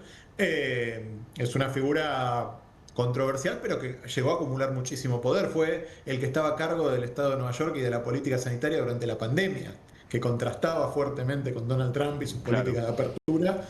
Hoy termina mendigando el apoyo de Trump para tener una posibilidad que me parece que no se va a dar. Entonces creo que lo más interesante es qué dice sobre las posiciones que tiene que tomar el Partido Demócrata. Quizá acá va a ser más ruido, pero me parece que la conclusión no va a ser, valga la redundancia, concluyente, porque vamos a tener a Mamdani por un lado y vamos a tener a la base del Partido Demócrata contenta, con posicionamientos de izquierda que entusiasman, que mueven, y de pronto otras ganadoras que no movilizan a la base, que no llaman la atención, de las que no estamos hablando, pero que ganan en estados un poquito más representativos de lo que son los Estados Unidos, si bien son estados demócratas, con posturas moderadas, pero que generan poco entusiasmo, inflaman poco a la base, no tienen esa magia que tiene Mamdani y que la comparte por ahí con Trump, de entusiasmar al público, de llevar multitudes. Entonces, son dos posturas que están en juego. Y estás pensando, por supuesto, en lo que será la representación demócrata, o por lo menos la línea hegemónica demócrata. Miren, estamos hablando de lo que Trump pensaba. Miren este posteo en la red social X de Trump, en Truth, perdón, en su propia red social. Es muy largo, pero dice: si el candidato comunista Zohran Mamdani gana las elecciones a la alcaldía de la ciudad de Nueva York, es muy improbable que contribuya con fondos federales, más allá del mínimo indispensable, a mi querida ciudad natal, porque como comunista, esta otrora gran ciudad no tiene ninguna posibilidad de éxito, ni siquiera de sobrevivir. Con un comunista al mando, la situación solo puede empeorar y no quiero como presidente seguir malgastando dinero. Bueno, sigue, etcétera. Y hay otro más. Cualquier judío que vote por Zohran Mamdani, un antisemita declarado y confeso, es una persona estúpida. Bueno, así se está jugando, ¿no? Esto no deja de llamarnos la atención, Martín. Me gusta una cosa para marcar, que es el discurso sobre el comunismo y malgastar el dinero, es calcado del que usó hace algunas semanas para hablar de la Argentina. Claro. Digo, hablábamos de pensar en términos de la política internacional. Y con todo éxito, podríamos decir. Sí, claramente. Acá parece que no le va a ir así de bien. Hay que decir que la favorabilidad de Trump en la ciudad de Nueva York es de menos del 30%. Si bien en la elección de 2024 hizo una elección atípicamente buena, es una figura sumamente impopular en su ciudad natal. Pero me parece interesante marcar esto. Y sobre Mamdani y el modo en el cual articuló su mirada antisionista y no solo crítica del Estado de Israel y del gobierno de Israel actual, es interesante porque ha logrado ser marcadamente antisionista sin caer en ninguna de las vulgaridades antisemitas en las cuales esos discursos a veces suelen caer, sin responsabilizar a los ciudadanos judíos de Nueva York por lo que hace el gobierno israelí, etc. Y lo que dicen las encuestas, y acá cuando uno mete las encuestas en subgrupos, eso es mucho menos preciso de lo que es cuando uno mide a la población en general, así que tomémoslo con pinzas, pero es que Mamdani estaría quedándose con la mayoría del voto judío en Nueva York, que es un voto, el voto judío muy, muy marcadamente demócrata en todos los Estados Unidos, y es un voto que se ha ido alejando también de las políticas del gobierno de Benjamín Netanyahu. Así que es otro fenómeno interesante para analizar que tiene que ver con la política exterior de los Estados Unidos. Martín, gracias como siempre por ayudarnos a entender un poco más algo que queda a distancia, pero que evidentemente nos impacta un poco más en estos tiempos. Gran abrazo. Un gusto, abrazo. Martín Shapiro. Bueno, nos vamos a ir a la pausa. Al regresar, atención, dos cosas muy importantes. Primero, novedades en la causa Libra. Vieron cómo es Irina Hauser, no suelta, ¿no? Menos mal que está Irina. Y cuando volvamos también, el desafío del nuevo ministro de Interior, Diego Santilli, para negociar con gobernadores, pero sin plata. Lo va a contar Hernán Lecher. Después de la pausa, mucho ocurre todavía. Movete a las promos que querés. Movete a las promos que buscas. Movete a Credicop. Las mejores promos de ahorro en supermercados y ahorro en combustibles todas las semanas pagando con los medios de pago Credicop. Más promos como estas, movete a nuestras redes. Movete a Credicop. Movete a un banco distinto.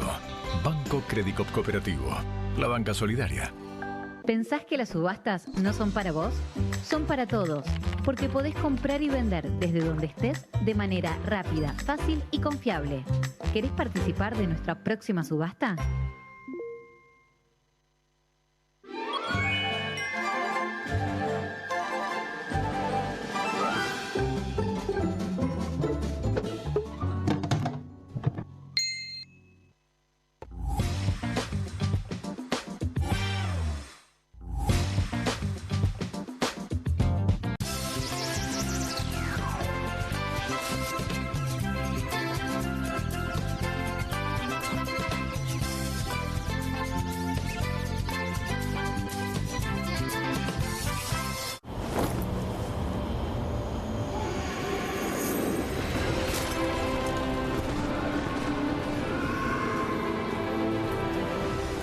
Betano, divertite a otro nivel con el bono de bienvenida. Hay casa, hay freezer, hay helado, hay serie, hay sillón, hay bono helado, hay amigos, hay reunión, hay postre bro, hay cumple, hay bardo, hay mogul helado, hay postre, hay palito, hay helado chocotorta. Hay casa, hay freezer y tus chocolates y golosinas favoritas hechas helado. Cueste lo que cueste. El primer streaming de Perfil.com, conducido por Román Yuch junto al Doc Juan Herbela, los periodistas Marcelo Mármol Moura y Lucas Buceta. Información deportiva, opinión y análisis. Cueste lo que cueste. De lunes a viernes, a las 10 horas, por Bravo TV.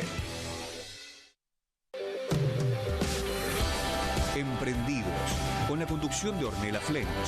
Historias de emprendedores en primera persona. Consejos prácticos para alcanzar sus metas.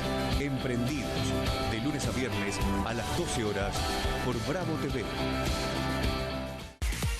Bienvenido a todo Latinoamérica. Caras TV llegó a DirecTV, el canal de las celebridades. Entretenimiento exclusivo las 24 horas del día. Más Caras, con la conducción de Héctor Maugeri. Red Carpet, Caras News, Caras Realeza, Caras Fashion, Caras TV. Llegó a DirecTV. Contenidos exclusivos para toda Latinoamérica.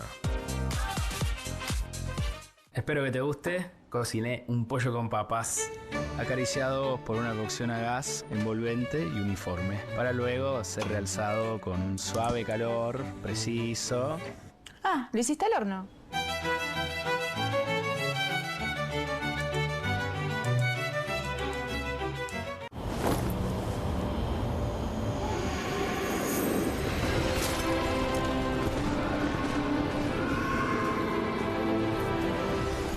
Betano, divertite a otro nivel con el bono de bienvenida.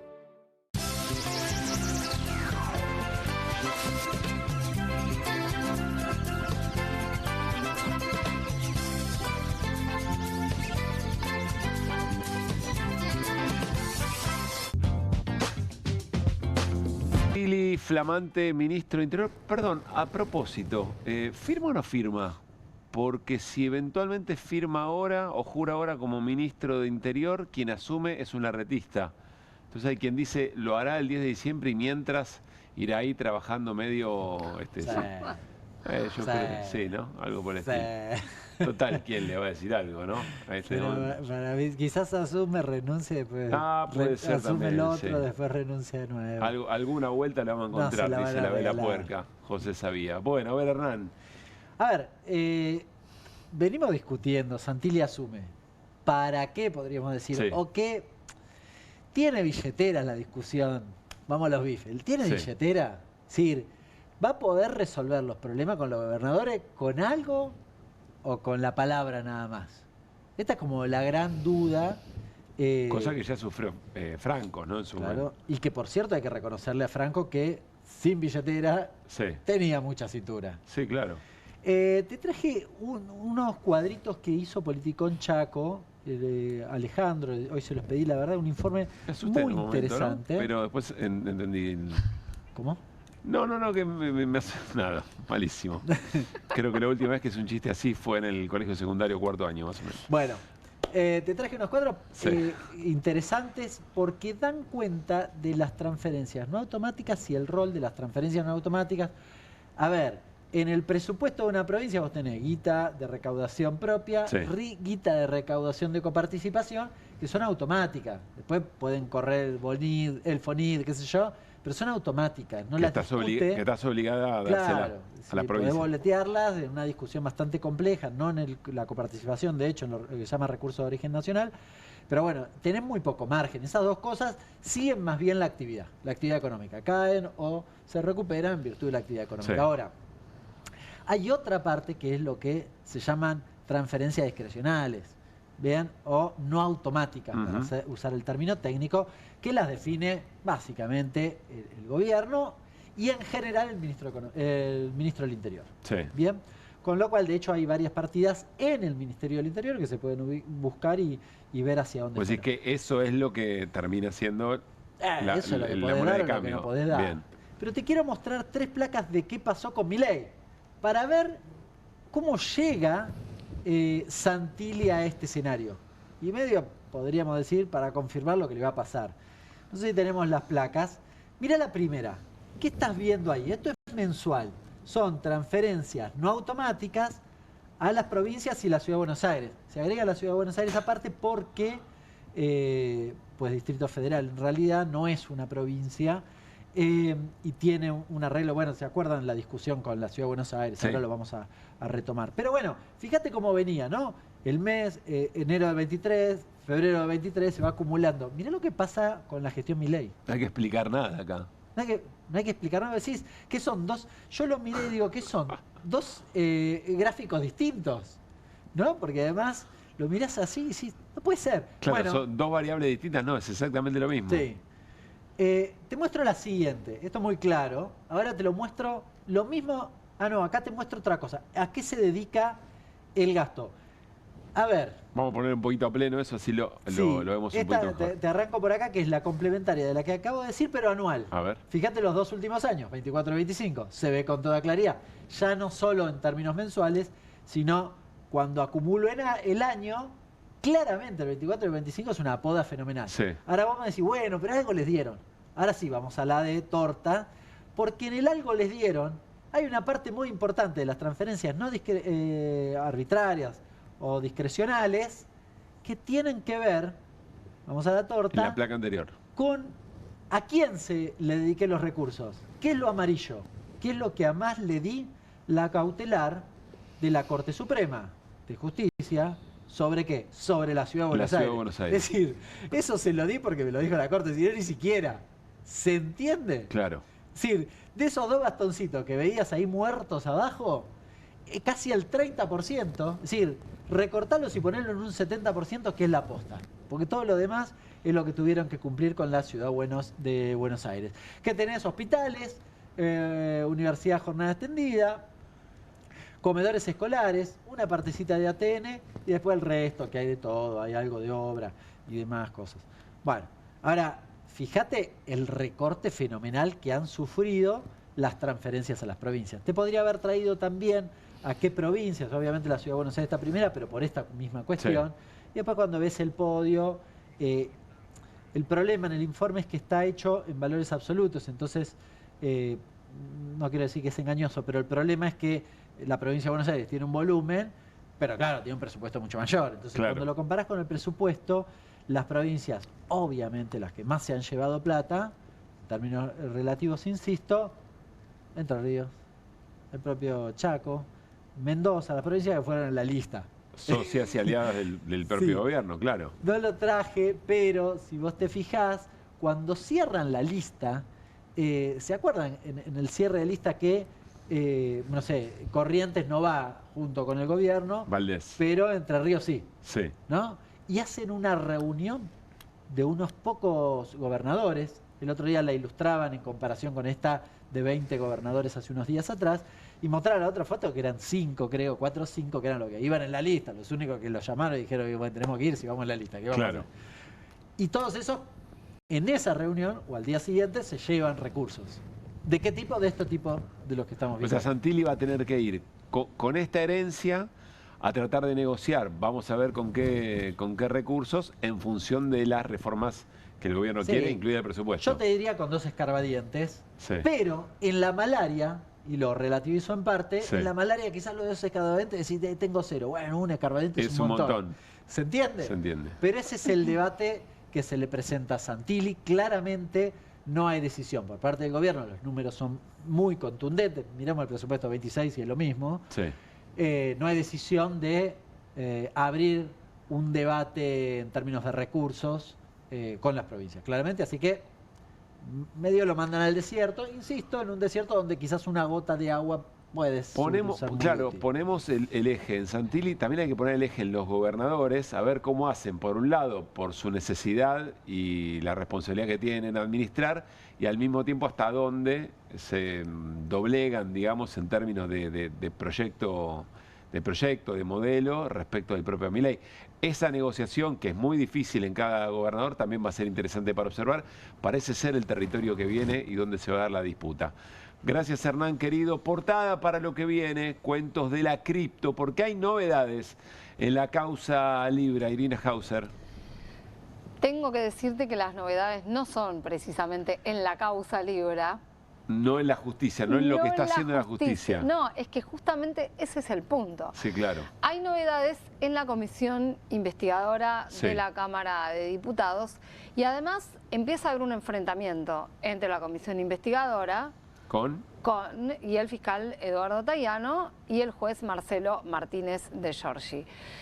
Vamos por partes. La comisión investigadora sigue encontrando elementos, posibles evidencias de que acá lo que hubo fue, o habría sido un gran negociado que excedería el concepto de estafa y que además todo indica que era algo pensado para Javier Milei y su entorno, ¿no? ¿Qué ¿Qué encontró la Comisión Libra a partir de pedir informes en estas plataformas que manejan negocios de criptomonedas?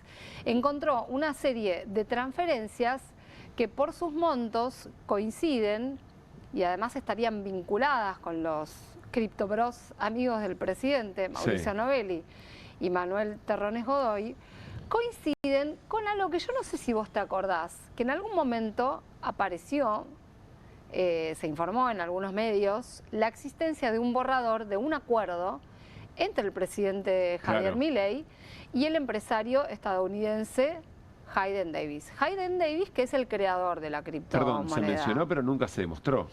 Nunca se mostró, pero varios medios accedimos a un borrador de lo que posiblemente haya sido un acuerdo. El colega Hugo Alconadamón contó en algunas de sus publicaciones que incluso a fines de noviembre, el 20 de noviembre del año pasado, Hayden Davis, Manuel Terrones Godoy y algún grupo de personas que estaban con ellos fueron a festejar la supuesta firma del acuerdo. ¿En qué consistía, según ese borrador, el acuerdo, el borrador al que nosotros accedimos? En un hotel con determinadas características, ¿no? Sí, en el Hotel Four Seasons, donde estaban Hayden Davis, estaba su tío también, que en ese momento lo estaba acompañando en estos negocios. Y todo esto fue posterior a una visita a Javier Milei. Se visita a Milei. Y después... transferencias y después en una habitación de un hotel grandes festejos. Y festejan, exactamente. Fue en la época en que además Hayden Davis se hizo esa gira por el interior de la Argentina. Sí. ¿Cuántos datos que van quedando en el camino, no? Claro. Porque estaba además quién era el avión y toda esa historia. Pero focalicémonos ahora en la relevancia de ese momento y de ese supuesto acuerdo, que lo que sucede es que lo que encuentra la comisión parecería abonar la hipótesis de que ese acuerdo existió. Y el acuerdo, según aquel borrador, decía que Hayden Davis era una suerte de asesor exclusivo de Javier Milei para desarrollar en la Argentina negocios con criptomonedas, blockchain e inteligencia artificial. Todo eso se había empezado a gestar en el famoso Tech Forum, ese foro de tecnologías que organizaron Novelli y Terrones Godoy en el mes de octubre. Bueno, ¿qué encuentra la Comisión Libra? Encuentra estas transferencias que coinciden con los montos que se mencionaban en ese acuerdo. Un pago inicial de $300.000 y pagos mensuales de $250.000 a cambio de esta representación exclusiva de parte de Hayden Davis del Estado argentino. En materia de blockchain. ¿Se sabe origen y destino de esas transferencias? Bueno, eso es lo que está en pleno análisis, pero se sabe que hay una billetera que aparece en el trayecto de esas transferencias que pertenece a Mauricio Novelli. Por eso lo que están buscando ahora es identificar el resto del recorrido. Perdón, ¿y con esos montos? Con esos montos. Esos mismos montos? No exactamente la de Novelli, pero sí otras billeteras a donde va y viene... vienen fondos de la billetera de Novelli. Entiendo. Pero igual la sospecha es que la que mueve es una billetera de Terrones Godoy. Pero la sospecha siempre gira en torno a lo mismo. Bueno, la Comisión Libra, para llegar a estas conclusiones, para aproximarse a esto, está contando además con el asesoramiento de alguien que, o por lo menos está consultando en esta materia, de alguien que es el ingeniero que ha revelado las transferencias en días claves, ese día que Hayden Davis fue a la Casa Rosada a fin de enero, por ejemplo, bueno, que es Fernando Molina. Fernando Molina hoy hizo una larga publicación en la red X. Vamos a mostrar una partecita que explica, ¿la tenemos, Juli? Ahí tenemos, este es el inicio del hilo, donde dice Terrones Godoy habría recibido más de $500.000 de Hayden Davis previo a Libra. Porque esto aparentemente era un acuerdo, según lo que además contó Alconadamón en una publicación de ayer, para monetizar la imagen del presidente. O sea, por eso digo, todo excede a lo que sería una estafa con Libra. Es mucho más que eso. Claro. Esto sería, Alconada cuenta una reunión justamente en noviembre donde Novelli y Terrones Godoy van y le dicen y le ofrecen a Milei esta posibilidad de monetizar su imagen, es decir, hacer plata con su imagen. Sí. Hay otro posteo, a ver si está, donde aparecen... Que en el esquema de una criptomoneda, bien digo, esas imágenes de mucha influencia son fundamentales, digamos, ¿no? Exactamente. De hecho, se usó la imagen de Milei para lanzar Libra, con la creencia de que eso era lo que iba a generar lo que ocurrió finalmente. Quiero recordar que todo esto está avanzando muy firmemente la investigación con el fiscal. Todo esto el fiscal lo está investigando, ¿no? No. Ah, no. No, de hecho es la comisión. La comisión Libra está mandándole esto al fiscal con un detalle. Vos sabés que la comisión le había pedido una reunión al fiscal Eduardo Tayano y Eduardo Tayano no los recibió. No los recibió. Y después rechazó que tuvieran acceso al expediente. Mira vos. Bueno, Marcelo Martínez de Giorgi, el juez, sí los recibió y les dijo, les voy a dar acceso al expediente. Sí. ¿Y qué sucedió esta semana? Les negó en una resolución el acceso al expediente. Primero les dijo que sí y después se la negó. Les dijo personalmente en el cara a cara que sí. Y después se los negó. ¿Qué pasó en el medio entre la reunión y la resolución? Hubo elecciones. Me mira, Caruso. Tremendo. Bueno. Es tremendo porque está todo muy claro, ¿no? Está todo muy, muy claro. Yo estoy tratando de simplificar la explicación porque estas transacciones por ahí son un poco difíciles de explicar. Pero sí lo que les puedo decir, porque además la comisión hoy sacó un comunicado donde explica esto muy detalladamente, esta coincidencia de los montos transferidos a billeteras que estarían vinculadas a estos personajes puntuales, los montos exactos que figuran en ese contrato. Sí, ¿no? Vos lo que estás contando es que hay alguien que está siguiendo la ruta del dinero, básicamente. Bueno, ese trabajo lo está haciendo la comisión con ayuda de especialistas como Fernando Molina. Sí. Esto no estaría ocurriendo en la causa judicial y si está ocurriendo no lo está mostrando el fiscal. Sí. Yo creo que es discutible si la comisión puede tener acceso a la causa. Bueno. O sea, me preguntás jurídicamente, capaz que sea discutible. ¿Por miedo a que se filtre algo o que entorpezca la investigación? No, porque desde el punto de vista del derecho duro, los que tienen acceso a una causa judicial son las partes. Sí. Y acá hay querellas, por lo menos por ahora. Sí. Digo por lo menos por ahora. Que sí tienen acceso. Que sí tienen acceso a la causa.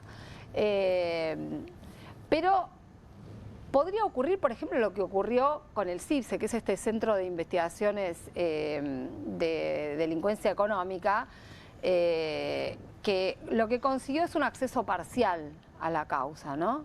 Bien. A pesar de que cuando se trata, por ejemplo, de ONGs que responden a los libertarios o a Macri, los toman como creyentes. Bueno, levanta el dedo y pregunta Hernán. No, una pregunta de ingenuo, de desconocer, ¿no? Pero yo veo lo que posteó Molina y ves la apertura de las operaciones, en realidad la escritura cripto, más que cripto, de programación, digamos, de las operaciones y demás. ¿El juzgado tiene algún especialista que haga eso? Porque él no es parte del juzgado, esto digo, ¿no? La investigación está delegada en la Fiscalía, pero la Fiscalía sí se está apoyando en especialistas, primero porque hay un área especializada en la Procuración General de la Nación. Hasta ahora venían trabajando en conjunto y hay dos sectores que fueron los que además detectaron, que son dos fiscalas, mujeres especializadas, que fueron las que detectaron que Novelli y Terrones Godoy habían sacado dinero, habían movido dinero de sus billeteras cuando la jueza estaba por congelarlas. Bien. Porque además todas esas cosas pasan acá. Claro. Pasan dinero a una cuenta cuando les están por bloquear la suya, ¿no? Y nadie dice nada. O sea, eso lo detectó no hay la un Fiscalía. juez de línea que levante la bandera. Dos especialistas que trabajan sobre recupero de activos en la Procuración General de la Nación, no la Fiscalía de Tayano. Ok. Ellas les pasan información a Tayano y a Tayano no le quedó otra. ¿Y Tayano qué hizo con eso? Bueno, Tayano después pidió un nuevo embargo sobre otras cuentas, siempre en función de esta información que le pasaban. ¿Había plata o ya pero no había lo que más? quedó habilitado acá en el medio, yo no quiero marear a la audiencia, pero en el medio de todo esto, cambió el juez. Yo no sé si se acuerdan que la jueza de la causa era María Servini. Era Servini, claro. Y de un día para el otro, Servini estaba de licencia, estaba el juez Ariel Lijo y la causa pasó a Martínez de Giorgi. Yo quiero hacer una pregunta, quizá también es ingenua como la de Hernán. Si hay tanta duda, porque estamos hablando de una causa que de mínima es una estafa que involucra al presidente de la Nación. De mínima, ¿sí? Tiene cierta gravedad. Si hay tanto cuestionamiento, si la comisión del Congreso está a pasos acelerados averiguando cosas que aparentemente la justicia no, Martínez de Giorgi ¿no puede hacer una conferencia de prensa para dejar tranquila a la población y decir, miren, yo quiero dejarlos tranquilos, que más allá de lo que hace la comisión, nosotros estamos trabajando de otra manera, con nuestros propios tiempos, no tenemos, pero quédense tranquilos porque todo esto... Y no deja tranquilo. Y además ayer... ¿Por qué le tiene aversión a la gente, a la opinión pública? Lo que pasa es que la verdad es que vienen tomando decisiones que patean en contra del esclarecimiento de la verdad. Ayer Martínez de Giorgi le rechazó a la querella de Martín Romeo, que estuvo en este programa, un pedido para indagar a Novelli y a Terrones Godoy. Novelli es el de las cajas de seguridad, a ver si recordamos. El que abrió la caja 10 días antes de que se lanzara la criptomoneda, que después la madre y la hermana se llevaron el efectivo que había en esas cajas. Bueno, no pasa nada con ellos. Lo único que hay es un embargo preventivo. Bien. Había un bloqueo sobre sus cuentas, sobre sus billeteras virtuales, que la Cámara Federal, la Sala 2, convirtió en un embargo preventivo, que eso estaba bien, pero Martínez de Giorgi está en otra frecuencia. ¿Qué hizo la Comisión Libra hoy? Decidió, votó, con los que estaban presentes, que no eran la Libertad Avanza y el PRO, votó denunciar a Martínez de Giorgi ante el Consejo de la Magistratura y denunciar al fiscal Eduardo Tayano ante la Procuración General de la Nación, ante el Tribunal de Disciplina. Bueno, importante esta y es un dato información. muy importante. Claro. Sí, si no parece que nunca pasa nada, ¿no? Igual yo no te prometo que pase nada con eso, pero... No, porque el Consejo de la Magistratura está congeladísimo, por Consejo otra de la parte. Magistratura... Está en boxes. Irina, gracias por no soltar. No suelto. No termina Algunas QR. Breve pausa y ya estamos, dale.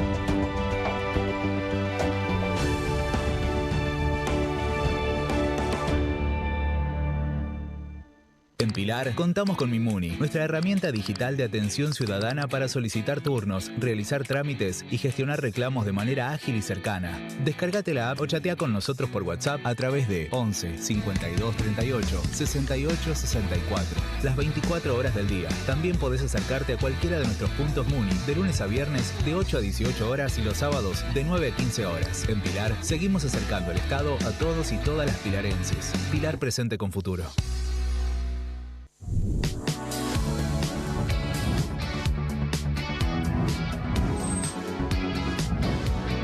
Soy Agustín Neglia, los invito a todos a ver por Amazon Prime lo mejor de La Rioja en nuestra nueva serie de viajes Super Guide por Amazon Prime.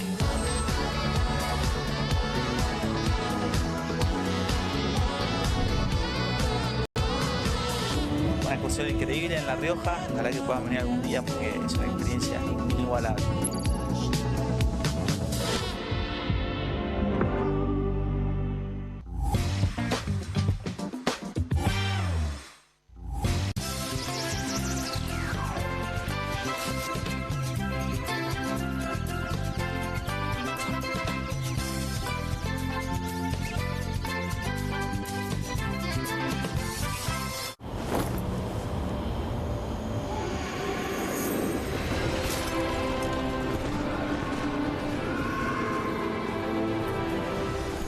Betano, divertite a otro nivel con el bono de bienvenida. Espero que te guste. Cociné un pollo con papas, acariciado por una cocción a gas envolvente y uniforme, para luego ser realzado con un suave calor preciso. Ah, ¿le hiciste al horno?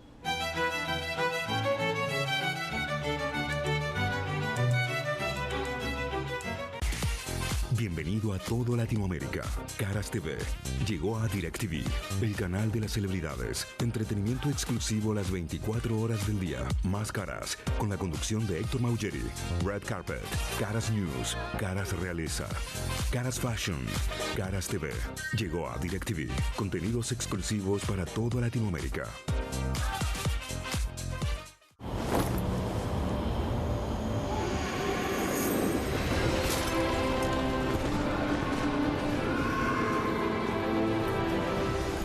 Betano, divertite a otro nivel con el bono de bienvenida.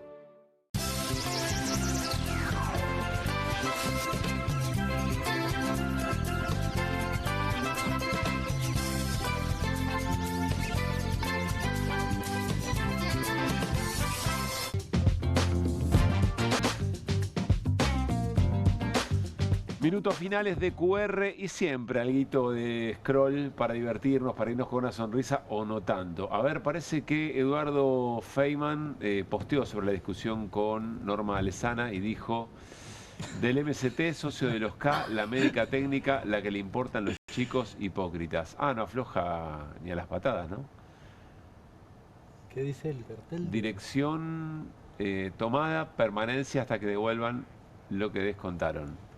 O sea, una media lucha, ¿no? Digamos. Sí. Pero también recordemos que con los K, ¿no? el hospital nunca suspendió la atención. El hospital siempre atendió a todo el mundo. ¿Se acuerdan? Se hicieron operaciones de altísima complejidad en medio de la protesta. Esto es una canallada, la verdad. Sí, es una canallada, pero va en el sentido de rotular a propósito, ¿viste? Sí, Por eso claro. digo lo de los K, porque no es suficiente. No, lo del no. MST, claro. Todo, K, socialista. Bueno, y creo que nos vamos con una foto tierna. Miren qué ternura lo que vamos a ver a continuación. Chan. Ay. Ay. Yo creo que el perro está, Thor se llama. El perro está pidiendo a grito. ¿Se acuerdan cuando éramos más peques y venían unos calcos para que vos podías poner el diálogo, lo que estaba pensando el de la foto? Ahí vemos a Virginia Gallardo, Karen Reinhardt, Karina Milei y el otro es... Tronco. Tronco, pero no me acuerdo nunca el nombre. Yo tampoco. Y la cara del perro que tiene varias, ¿no? Interpretaciones. ¿Por qué me toca esto a mí? Sí. Ayuda, por ejemplo, ¿no? Hacen política conmigo y fueron a una lista. Hermosa bestia, ¿eh?